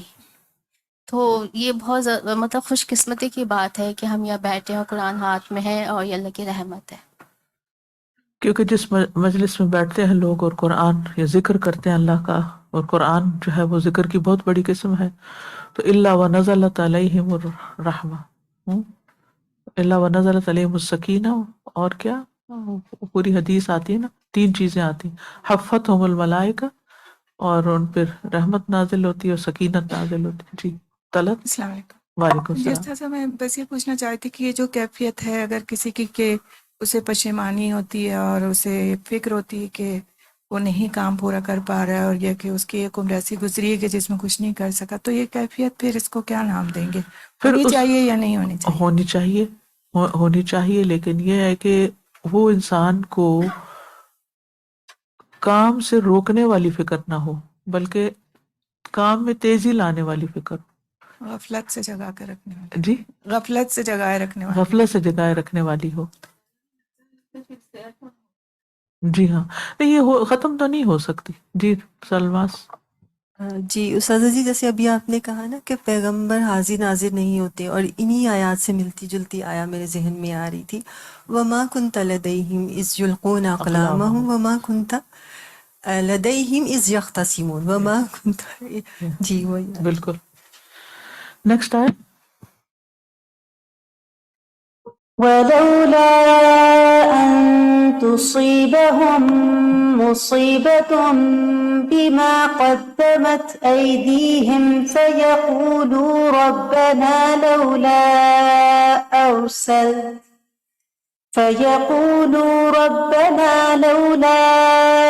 أرسلت إلينا رسولا فنتبع آياتك ونكون من المؤمنين. اور اگر یہ بات نہ ہوتی کہ انہیں کوئی مصیبت پہنچتی بوجہ اس کے جو ان کے ہاتھوں نے آگے بھیجا، تو وہ کہتے، اے ہمارے رب، تو نے ہماری طرف کوئی رسول کیوں نہ بھیجا تاکہ ہم تیری آیات کی پیروی کرتے اور ہم ایمان لانے والوں میں سے ہو جاتے. اب یہ کفار مکہ کے بارے میں کہا جا رہا ہے کہ ان کا کفر اور شرک اور ان کی سرکشی اتنی بڑھ چکی تھی کہ ان پہ عذاب آنا چاہیے تھا.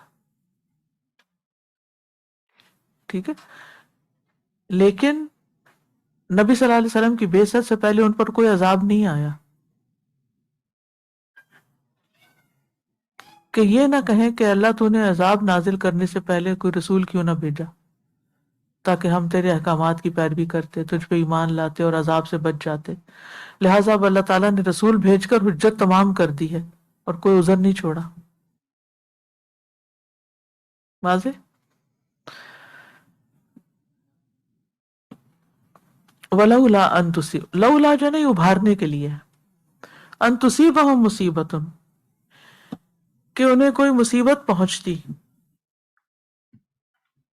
دنیا میں یا آخرت میں، بما قدمت ایدیہم، جو ان کے ہاتھوں نے آگے بھیجا. کیا آگے بھیجا؟ اعمال. یعنی یہاں جو ہے نا ولولا ان تصیبہم مصیبت کا جواب جو ہے نا محذوف ہے، جو سلسلہ کلام سے خود بخود سمجھ میں آ رہا ہے کہ اگر یہ بات نہ ہوتی کہ اپنے اعمال بد کی وجہ سے عذاب آنے پر یہ لوگ کہیں گے کہ اے ہمارے رب، تو نے ہماری طرف رسول کیوں نہ بھیجا، لعجلنا لہم العذاب، تو ہم ان پر عذاب جلدی بھیج دیتے.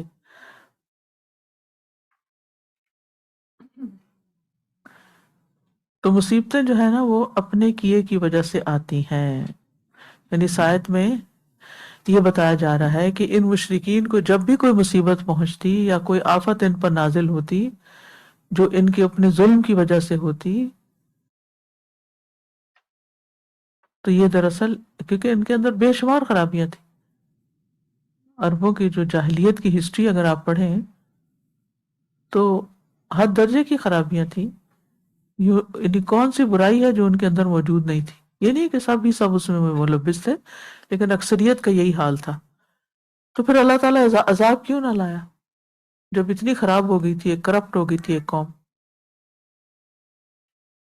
کہ کہیں وہ یہ نہ کہیں کہ آپ نے وارننگ دینے سے پہلے، ہمیں سمجھانے سے پہلے ہمیں عذاب کیوں دے دیا.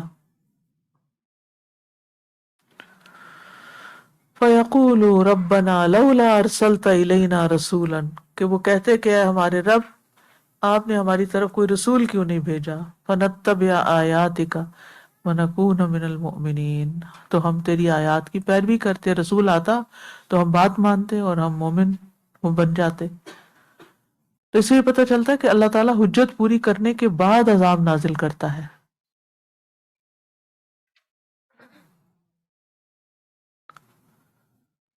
اور پھر یہ کہ اللہ تعالیٰ کسی کو عذاب نہیں دیتا جب تک اس تک دعوت نہ پہنچ جائے. وَمَا كُنَّا مُعَذِّبِينَ حَتَّى نَبْعَثَ رَسُولًا.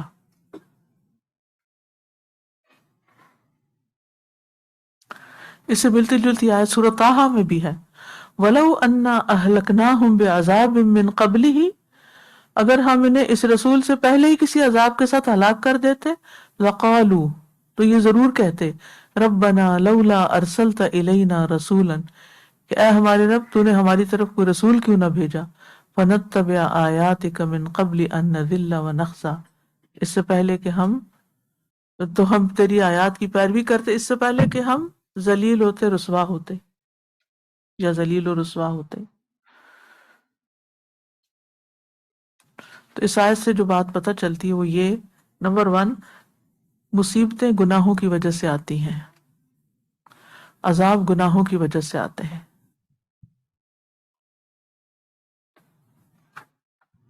قرآن مجید میں آتا ہے وَمَا أَصَابَكُم مِّن مُّصِيبَةٍ فَبِمَا كَسَبَتْ أَيْدِيكُمْ وَيَعْفُو عَن كَثِيرٍ. اور جو مصیبت بھی تمہیں پہنچتی ہے وہ تمہارے اپنے ہاتھوں کی کمائی کی وجہ سے ہی ہے، اور بہت سی چیزوں سے تو وہ درگزر ہی فرما دیتا ہے. سورۃ النساء میں آتا ہے ما اصابک من حسنۃ فمن اللہ وما اصابک من سیئۃ فمن نفسک. جو بھلائی بھی تمہیں پہنچتی ہے وہ اللہ کی طرف سے، اور جو برائی پہنچتی ہے تو وہ کہاں سے؟ تمہارے نفس کی طرف سے ہے. اسی طرح یہ جو ہمیں جسمانی تکالیف ہوتی ہیں یہ بھی بعض گناہوں کی وجہ سے ہی ہوتی ہیں. براء ابن عازب کہتے ہیں کہ رسول اللہ صلی اللہ علیہ وسلم نے فرمایا جب بھی کسی رگ یا آنکھ کو نقصان پہنچتا ہے تو وہ کسی نہ کسی گناہ کی وجہ سے ہوتا ہے، لیکن جو تکلیفیں اللہ تعالیٰ ویسے ہی ٹالتا رہتا ہے وہ کہیں اور زیادہ ہوتی ہیں. اگر اللہ تعالیٰ ہر گناہ پہ ہمیں پکڑنے لگے تو ہم تو بستر سے نہ اٹھ سکیں. قتادہ کہتے ہیں اے ابن آدم تیرے گناہوں کی وجہ سے ہی تجھے سزا ملتی ہے. علامہ ابن قیم کہا کرتے تھے کبھی بھی کسی آدمی سے کوئی نعمت زائل نہیں ہوتی مگر نافرمانی کی نحوست سے. استغفر اللہ. نعمتیں نافرمانی کی وجہ سے چلی جاتی ہیں. بس جب اللہ کسی بندے کو نعمت عطا کرتا ہے تو اس کے لیے اس کی حفاظت کرتا ہے اور اس سے اس کو تبدیل نہیں کرتا اور پھیرتا نہیں یہاں تک کہ وہ خود اپنی ذات سے اس کو تبدیل کرنے میں کوشاں ہو. وہ ایک آیت بھی ہے نا، کون سی آیت ہے؟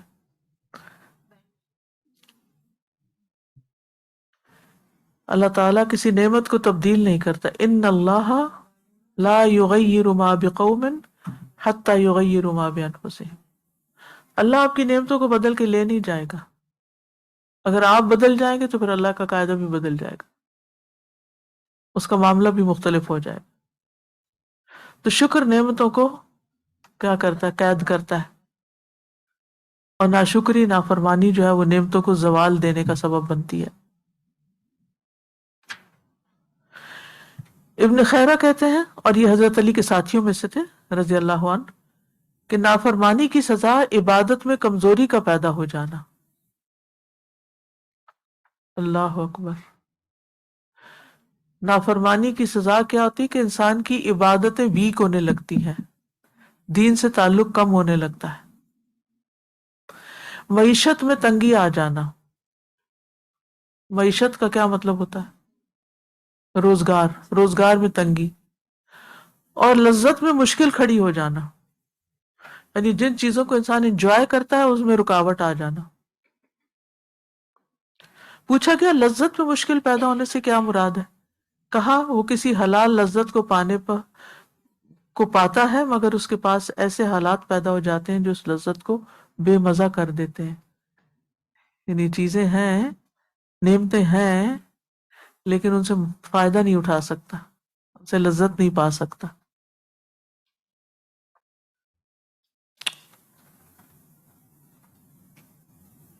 بعض اوقات ایسا ہوتا ہے نا کہ آپ شوق سے کسی کام کو کرنے کے لیے نکلتے ہیں، لیکن جس چیز کا شوق ہوتا ہے اسی کے اندر سے کوئی مصیبت آ جاتی ہے. یعنی نعمت تو مل گئی، انسان کے اندر کتنی خواہشات ہیں نا، مجھے یہ بھی مل جائے وہ بھی مل جائے. چھوٹی چھوٹی مثال ہے، جیسے آپ کو تمنا ہو کہ وہ ایک خاص ماڈل کی گاڑی آپ کو ملے، آپ نے اس کے لیے پیسے جمع کیے، معلومات اکٹھی کیے، سارا کچھ کر کے خریدا، پہلی ہی دفعہ نکلے کہ اسکریچ پڑ گیا، ایکسیڈنٹ ہو گیا، کچھ بھی ہو گیا. یعنی آپ اس کو انجوائے نہیں کر سکے. نعمت ملی لیکن آپ انجوائے نہیں کر سکے. اسی طرح شوق سے پسند کی شادی کی، کیا ہوا؟ لڑائی جھگڑے شروع ہو گئے، انجوائے نہیں کر سکے. اور کھانے پینے، جی ہاں، بہت کچھ کما رہے ہیں، بہت کچھ خرید سکتے ہیں، بہت کچھ لا سکتے ہیں، لیکن انجوائے نہیں کر سکتے کیونکہ ایسی بیماریاں چمڑ گئی ہیں کہ وہ کھانے سے روک دیتی. بہت ساری چیزیں ہیں. تو ایسے میں انسان کو پھر اللہ ہی کی طرف پلٹنا چاہیے اور توبہ استغفار کرنی چاہیے. پھر اسی طرح نافرمانیاں جہاں آخرت میں سزا کا باعث ہیں، وہاں ان کے برے اثرات دنیا میں بھی ظاہر ہوتے ہیں. عبداللہ بن عمر کہتے ہیں کہ رسول اللہ صلی اللہ علیہ وسلم متوجہ ہوئے اور فرمایا، اے مہاجرین کے گروہ، 5 آزمائشیں ہیں جن میں تم مبتلا کیے جاؤ گے، میں اس بات سے اللہ کی پناہ چاہتا ہوں کہ تم ان کو پاؤ. نمبر 1، جب کسی قوم میں بدکاری عام ہو جاتی ہے اور وہ اعلانیہ اس کا ارتکاب کرتے ہیں تو ان میں طاعون اور مختلف بیماریاں جو ان کے اسلاف میں نہیں تھی پھیل جاتی ہیں. یعنی علل اعلان برائیاں کرتے ہیں، بے حیائی کے کام. نمبر 2، جب لوگ ماپ تول میں کمی کرتے ہیں تو انہیں قحط سالیاں، سخت تکلیفیں اور بادشاہوں کے ظلم دبوچ لیتے ہیں. جیسی بیماری ویسا ہی آگے اس کا نتیجہ، جیسا گناہ ویسا نتیجہ. نمبر 3، جب لوگ اپنے مالوں کی زکوٰۃ ادا کرنے سے رک جاتے ہیں تو آسمان سے بارش کا نزول بند ہو جاتا ہے. اللہ اکبر. اور اگر چوپائے نہ ہوتے تو ان پر بارش نازل نہ ہوتی. نمبر 4، جب لوگ اللہ اور اس کے رسول کا عہد و پیمان توڑ دیتے ہیں تو اللہ ان پر دوسری قوموں میں سے دشمن مسلط کر دیتا ہے جو ان سے ان کے بعض اموال چھین لیتے ہیں. اور نمبر 5، جو مسلمانوں کے حکمران اللہ کی کتاب کے مطابق فیصلہ نہیں کرتے اور اس کے نازل کردہ قوانین کو ترجیح نہیں دیتے تو اللہ ان کو آپس میں لڑا دیتا ہے. تو یاد رکھیے کہ جزا جو ہے، بدلہ جو ہے، وہ عمل ہی کے مطابق ہوتا ہے. اچھا ہو تو اچھا بدلہ، برا ہو تو برا. اور پھر جس قسم کی برائی ہوتی ہے اسی قسم کی سزا ہوتی ہے، اسے ملتی جلتی. نیکسٹ آیا. فلما جاءهم الحق من عندنا قالوا لولا أوتي مثل ما أوتي موسى أولم يكفروا بما أوتي موسى من قبل قالوا سحران تظاهرا وقالوا إنا بكل كافرون. پھر جب ان کے پاس ہماری طرف سے حق آ گیا تو وہ کہنے لگے، اس پیغمبر کو اس کی مانند کیوں نہ دیا گیا جو موسیٰ دیے گئے تھے؟ کیا بھلا انہوں نے اس کا انکار نہیں کر دیا تھا جس سے پہلے موسیٰ دیے گئے تھے؟ انہوں نے کہا، یہ دونوں یعنی قرآن اور تورات جادو ہیں، ایک دوسرے کی مدد کرتے ہیں. اور انہوں نے کہا، بے شک ہم ہر ایک کے انکاری ہیں.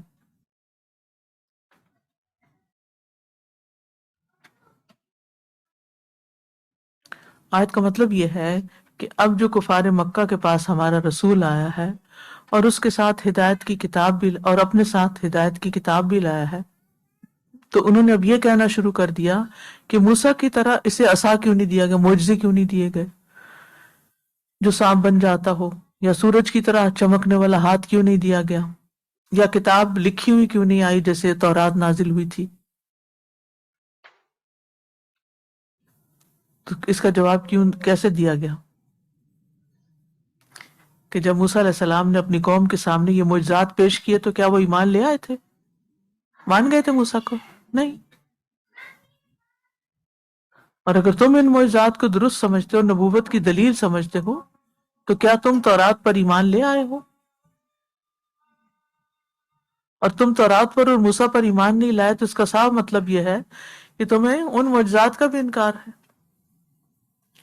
فلما جاءهم الحق من عندنا قالوا لولا اوتي مثل ما اوتي موسى. حق سے مراد فلما جاءهم الحق نبی صلی اللہ علیہ وسلم ہے، قرآن ہے، اسلام ہے. یعنی جب محمد صلی اللہ علیہ وسلم قرآن اور اسلام لے کر آئے تو انہوں نے کہا کہ موسیٰ جیسی چیزیں آنی چاہیے تھی. دیکھیں بہانہ ہے نا یہ تو ایک. جی ہاں، اس طرح کے معجزات آنے چاہیے تھے. یعنی پہلے رسول کے آنے کا مطالبہ، جب رسول آ گیا تو نشانیوں کا مطالبہ، اور اب ایک ہی بار کتاب اتارے جانے کا مطالبہ اور موسیٰ علیہ السلام کے جیسے معجزات لانے کا مطالبہ، یہ سارا کچھ کیا شو کرتا ہے؟ نہ ماننے کا بہانہ۔ ہم؟ ہاں لیکن وہ بھی مل جائے تو بھی مسئلہ تو حل نہیں ہوتا۔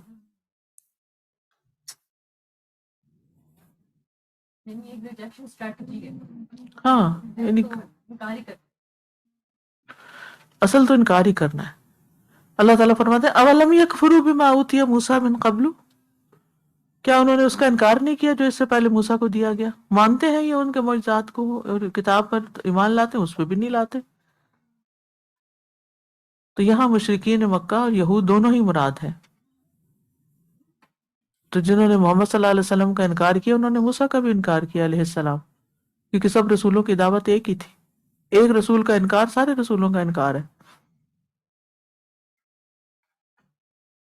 اسی طرح یہود نے بھی تورات میں تحریف کی، محمد صلی اللہ علیہ وسلم کی تکذیب کی، موسیٰ علیہ السلام کی اس طرح تکذیب کی، جو موسیٰ علیہ السلام بتا رہے تھے اس کو الٹ دیا، کیونکہ موسیٰ علیہ السلام نے تو محمد صلی اللہ علیہ وسلم کے آنے کی خبر دی تھی۔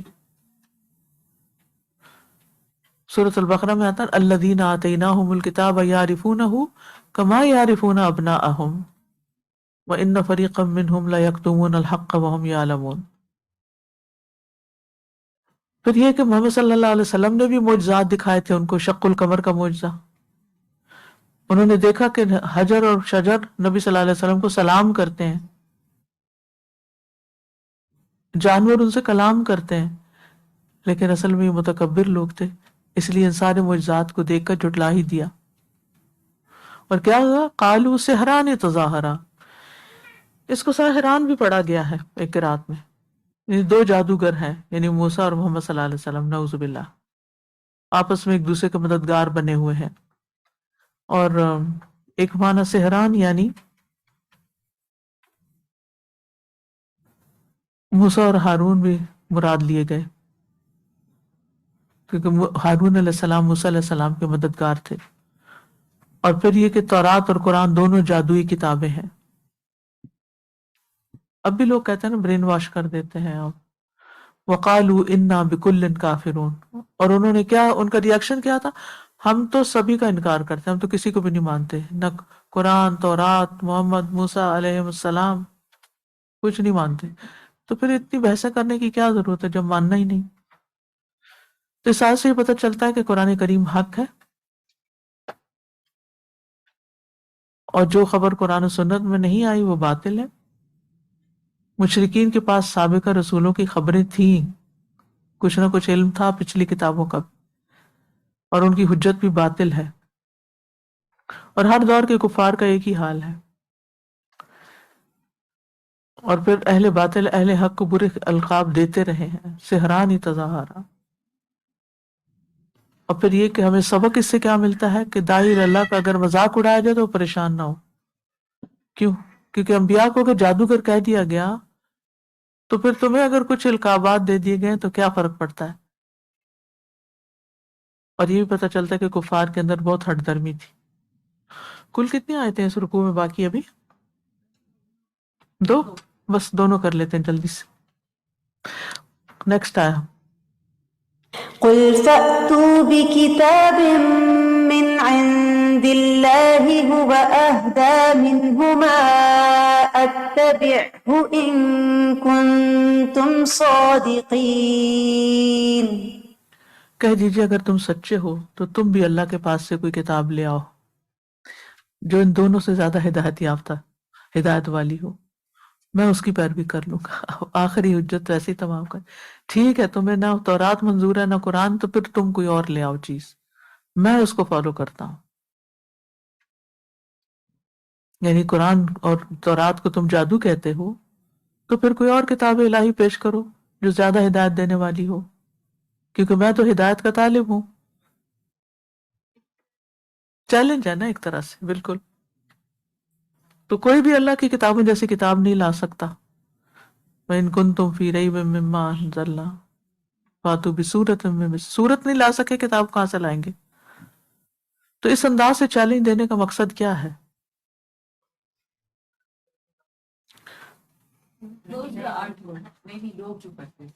نہیں نہیں، اس کا مقصد کیا ہے کہ اس کے وہ سوچیں، کہ وہ غور کریں کہ نہیں ہم تو نہیں لا سکتے، تو پھر اگر یہ لائیں تو ہمیں انہیں کی پیروی کرنی چاہیے. یعنی ان کو سمجھانے کا ایک اور مختلف انداز ہے.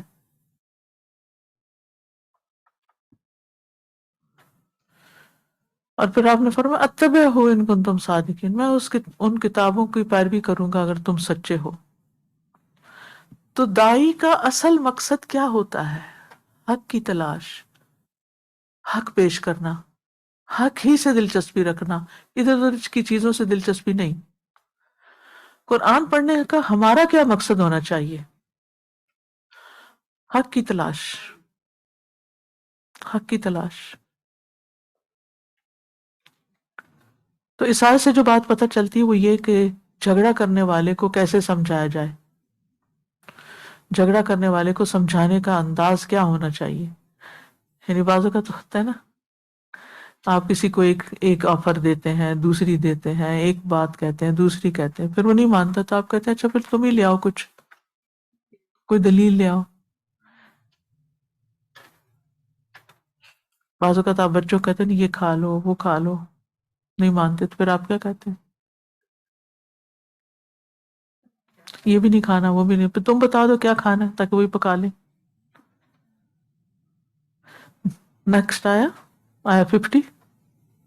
فإن لم يستجيبوا لك فاعلم أنما يتبعون أهواءهم ومن أضل ممن اتبع هواه بغير هدى من الله إن الله لا يهدي القوم الظالمين.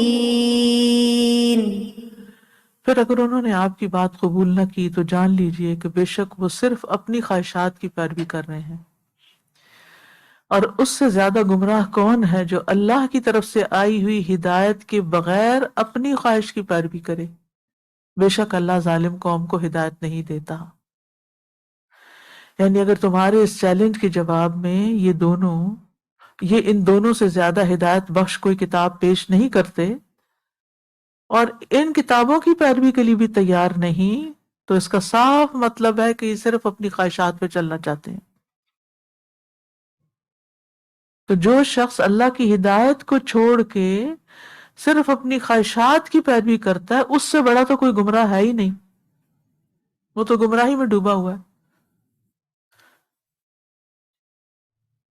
کیونکہ نفس کی خواہشیں تو صرف اپنے مطالبات ہی پورا کرنا چاہتی ہیں نا. فَإِن لَّمْ يَسْتَجِيبُوا لَكَ، پھر اگر وہ آپ کو جواب نہ دیں، یعنی ایسی کتاب نہ لا سکیں، تو آپ فکر نہ کریں. اصل بات یہ ہے کہ فَعْلَمْ، آپ کو معلوم ہونا چاہیے أَنَّمَا يَتَّبِعُونَ أَهْوَاءَهُمْ، کہ وہ ہدایت کی پیروی نہیں چاہتے، وہ خواہشات کی پیروی کرنا چاہتے ہیں.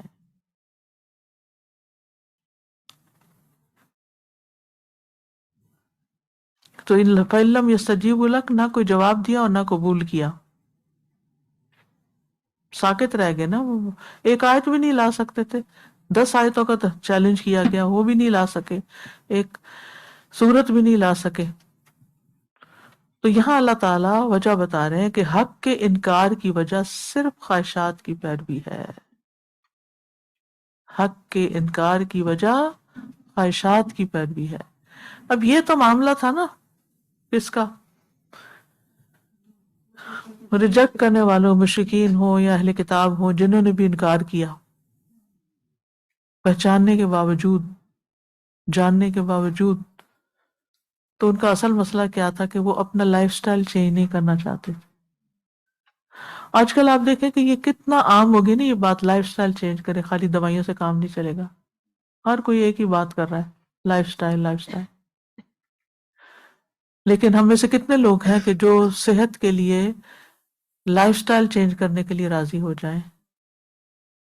ہم دوائی پہ دوائی کھانے کے تیار ہو جاتے ہیں لیکن لائف سٹائل چینج نہیں کرتے، لہذا نتیجہ نہیں ملتا. کیوں؟ کیا چیز رکاوٹ ہے لائف سٹائل چینج کرنے میں؟ خواہشات، کھانے کی خواہش، سونے کی خواہش، آرام کی خواہش. تو دنیاوی معاملات میں بھی ہمیں پتہ ہوتا ہے یہ چیز ہماری صحت کے لیے سخت نقصان دہ ہے، ڈاکٹر نے منع کیا ہے، لیکن کھائے بغیر رہ نہیں سکتے. کیوں؟ جو اچھی لگتی ہے اور پھر بیمار پڑتے ہیں اور پتہ بھی ہوتا ہے. جی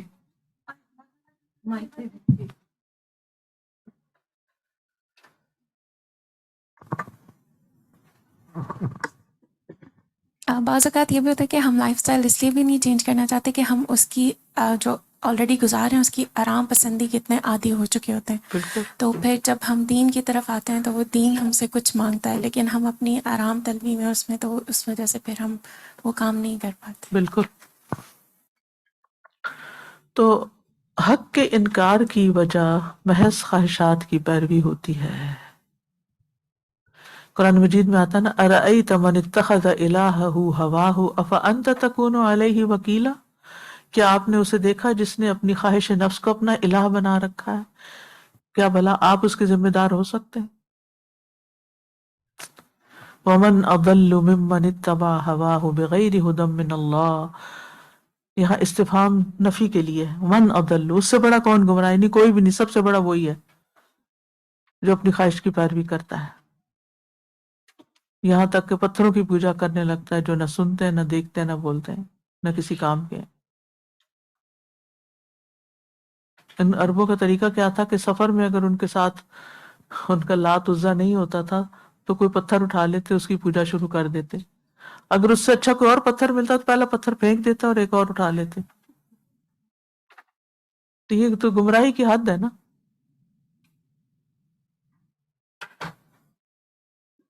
یعنی وہ شخص سب سے گمراہ ترین ہے جس کے سامنے ہدایت پیش کی جائے، صراط مستقیم اس کو دکھایا جائے، جو اس کو اللہ تعالیٰ سے ملا دے، جنت تک پہنچا دے، لیکن وہ اس کو دیکھنا بھی نہ چاہے کیونکہ وہ اپنے کمفرٹ زون سے باہر ہی نہیں نکلنا چاہتا. وہ جس چیز میں پڑا ہوا ہے اس سے نکلنا اس کے لیے بڑا مشکل ہے. دنیاوی معاملات میں بھی ایسا ہی ہے.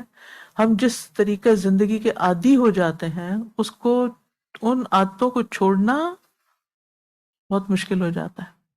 اس لیے بچپن سے ہی اچھی عادتیں ڈالی جانی چاہیے. تو یاد رکھیں کہ خواہشات نفس ہلاکت اور بدبختی کی طرف دعوت دیتی ہیں.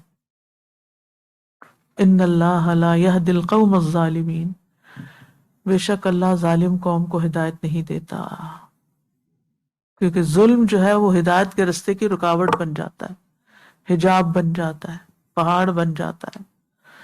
اس آیت سے یہ پتہ چلتا ہے کہ خواہشات کی پیروی کرنے والے سے بحث مباحثہ بیکار ہے، کیونکہ کتنے دلائل دیے گئے، ایک نہیں مانے، کیونکہ دل میں کچھ اور تھا.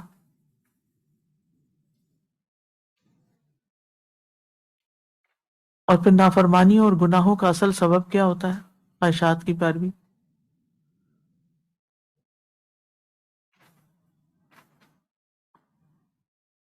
اس سے یہ کہ پھر بعض لوگ جو ہوتے ہیں وہ دین کے معاملے میں قرآن کی آیت حدیث کو چھوڑ کے اپنی رائے کو ترجیح دیتے ہیں اور اوپینینز کو ترجیح دیتے ہیں،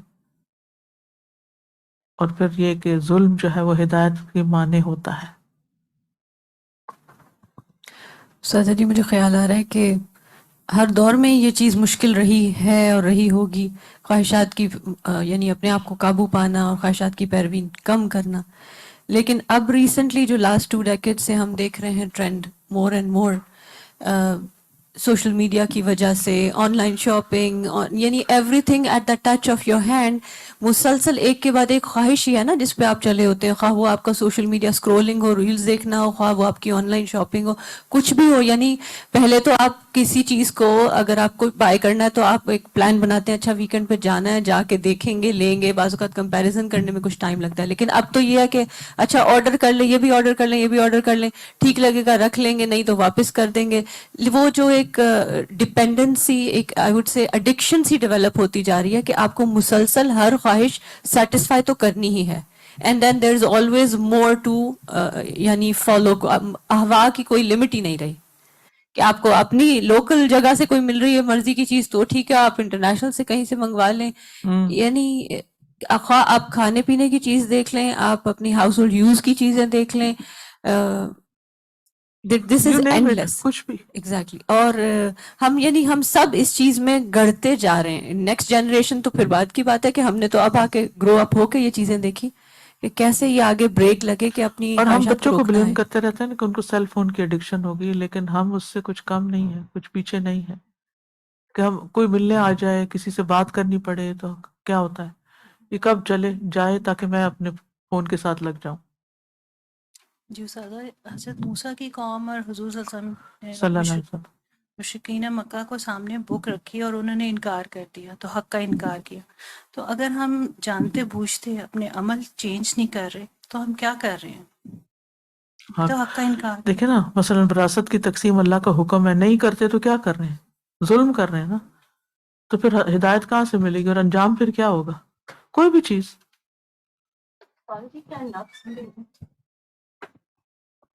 استاد جی، کیا نفس کی خواہشات یا خواہشات کی پیروی اسٹرانگ ہوتی ہے انسان میں، یا شیطان کا بہکاوا اسٹرانگ ہوا ہے؟ ایک دشمن باہر ہے اور ایک اندر ہے، دونوں ہی دشمن ہیں. کبھی وہ ایک سے نکلتے ہیں دوسرے میں پھنستے ہیں. تو اس کے لیے اسٹرانگ ایمان کی ضرورت ہے.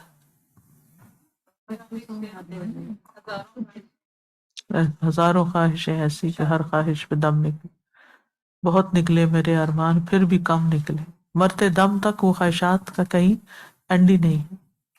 جی استاذہ، میں سورہ صاد پڑھ رہی تھی تو اس میں اللہ تعالیٰ نے داؤد علیہ السلام کو جب خلیفہ بنایا تو بس ایک چیز سے روکا کہ اپنی خواہش کی پیروی نہیں کرنا، اور کوئی انسان نہیں، جن نہیں، فرشت کچھ نہیں، اپنی خواہش کی پیروی نہیں کرنا اور حق کا فیصلہ کرنا.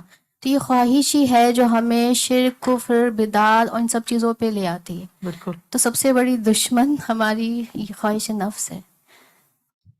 اوکے، سبحانک اللہم و بحمدک، اشہد ان لا الہ الا انت، استغفرک و اتوب الیک. السلام علیکم و رحمۃ اللہ وبرکاتہ.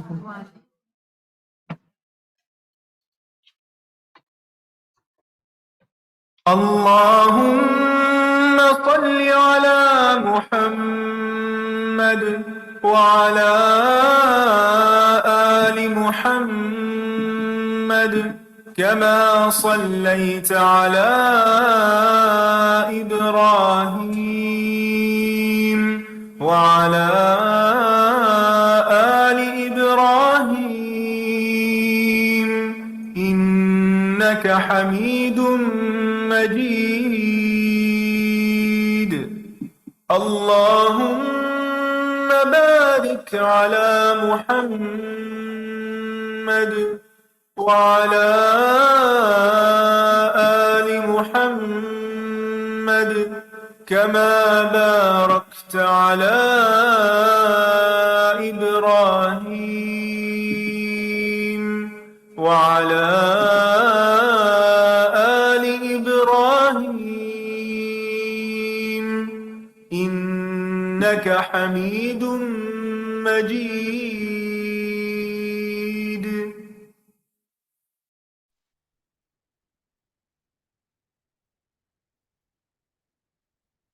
اعوذ باللہ من الشیطان الرجیم، بسم اللہ الرحمن الرحیم. السلام علیکم ورحمۃ اللہ وبرکاتہ. الحمدللہ آج کا ہم نے جو ہے وہ لیسن مکمل کیا. دعا کر لیتے ہیں اور کوئک سا ٹو ٹیک ہوم لیسن. آپ لوگ اپنا پوائنٹ لکھیے اور میں اپنا شیئر کروں گی، ٹھیک ہے؟ رب اشرح لی صدری ویسر لی امری واحلل عقدۃ من لسانی یفقہوا قولی. اللہم فقہنا فی الدین، آمین. آیت نمبر 45 سے آج ہم نے شروع کیا تھا جی. اور بہت آیت نمبر 45 تو ایسے تھی کہ جیسے وہ بعض دفعہ ہوتا ہے نا کہ کسی کو بس بتانا کہ تم یہ بھی کر رہے، یہ بھی کر رہے، یہ بھی کر رہے. تو مجھے ایسے لگ رہا تھا کہ سارا کچھ مجھے ہی کہا جا رہا ہے کہ یہ کام بھی ہو رہا ہے، یہ بھی ہو رہا ہے، یہ بھی ہو رہا ہے، تم ایسے بھی نہیں کری، تم ایسے بھی نہیں کری. تو ہم بعض دفعہ ہم چیزوں کو سیکھتے سکھاتے بہت کیجول اس میں آ جاتے ہیں نا. ایک روٹین کلاس ہے ویکینڈ پہ، اوکے ہماری کلاس ہے، روٹین ہے. We don't feel special. ہم اس خالی برتن لے کے نہیں آتے، اپنے دل کو خالی نہیں کرتے اور چیزوں سے. اور مطلب ایک بہت ایک جھنجھوڑنے والی سی ایک فیلنگ تھی. تو اللہ سبحانہ تعالیٰ واقعی ہمیں اس علم کا حق ادا کرنے والا بنا دے. جی، قرآن کی مجالس کی حرص رکھنی چاہیے. اور پھر ہم نے کیا دیکھا کہ جو علم میں مشغول ہونا، یعنی جتنا ٹائم ہم یہاں کلاس میں بیٹھ کے لگاتے ہیں وہ عبادت کے زمرے میں آتا ہے. تو یہ بھی سیکھا کہ اگر ہم کلاس میں بیٹھیں تو پوری اٹینشن کے ساتھ بیٹھیں. ہم قرآن ہی سیکھ رہے ہیں، اللہ کا کلام ہی سیکھ رہے ہیں. اور اگر ہم ہاف ہارٹیڈلی بیٹھیں گے، اگر ہم اس لیسن کو پراپرلی نہیں سیکھ رہے تو اس کا ڈرا بیک کیا ہوگا؟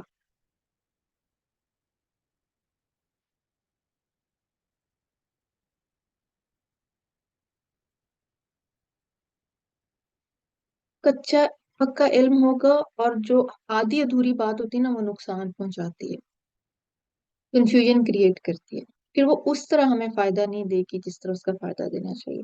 اچھا، پھر آیا نمبر 45 میں ہم نے ایک اور چیز بھی سیکھی کہ غفلت کا سبب کیا ہوتا ہے. غفلت کا سبب کیا ہوتا ہے؟ نہیں، استاذہ نے جو بتایا تھا وہ مجھے بتایا. علم سے دوری، اور کوئی جب یاد دہانی کرانے والا نہ ہو. ٹھیک ہے، اور الحمدللہ ہمارے پاس دونوں چیزیں موجود ہیں الحمدللہ. تو پھر بھی ہم دیکھیں کہ کبھی کبھی غفلت آ جاتی ہے تو اس کی کیا ریزن ہے. اچھا جی، اس کے بعد کہ ہم اب الحمدللہ سب ہم سیکھ رہے ہیں، سکھا رہے ہیں. تو ہمارا جو ہے مقصد یہ ہونا چاہیے کہ پہلے اپنی اصلاح اور پھر اس کو آگے دوسروں تک پہنچانا. ٹھیک ہے، پیغام ضرور دینا، ورنہ پھر ہم سے کوشچن ہو سکتا ہے. اچھا جی، اس کے بعد جب ہم کسی کو کوئی بات بتا دیتے ہیں تو کیا پھر ہم ڈنڈا لے کے اس کے پیچھے پڑتے ہیں؟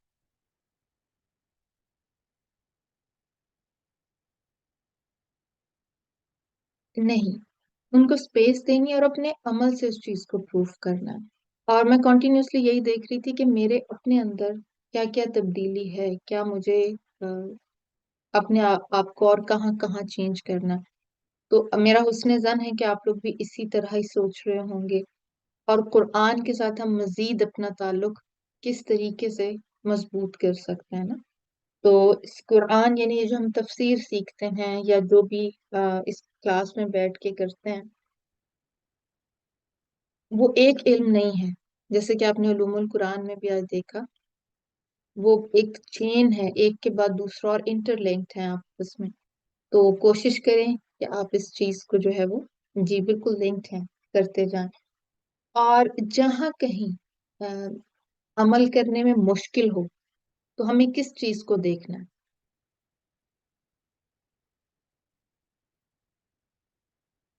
جہاں کہیں ہمارے عمل میں تھوڑی سی ہمیں دقت ہو رہی ہے، ہمیں نہیں، قرآن اور سننا کے مطابق تو ہم کر رہے ہیں نا.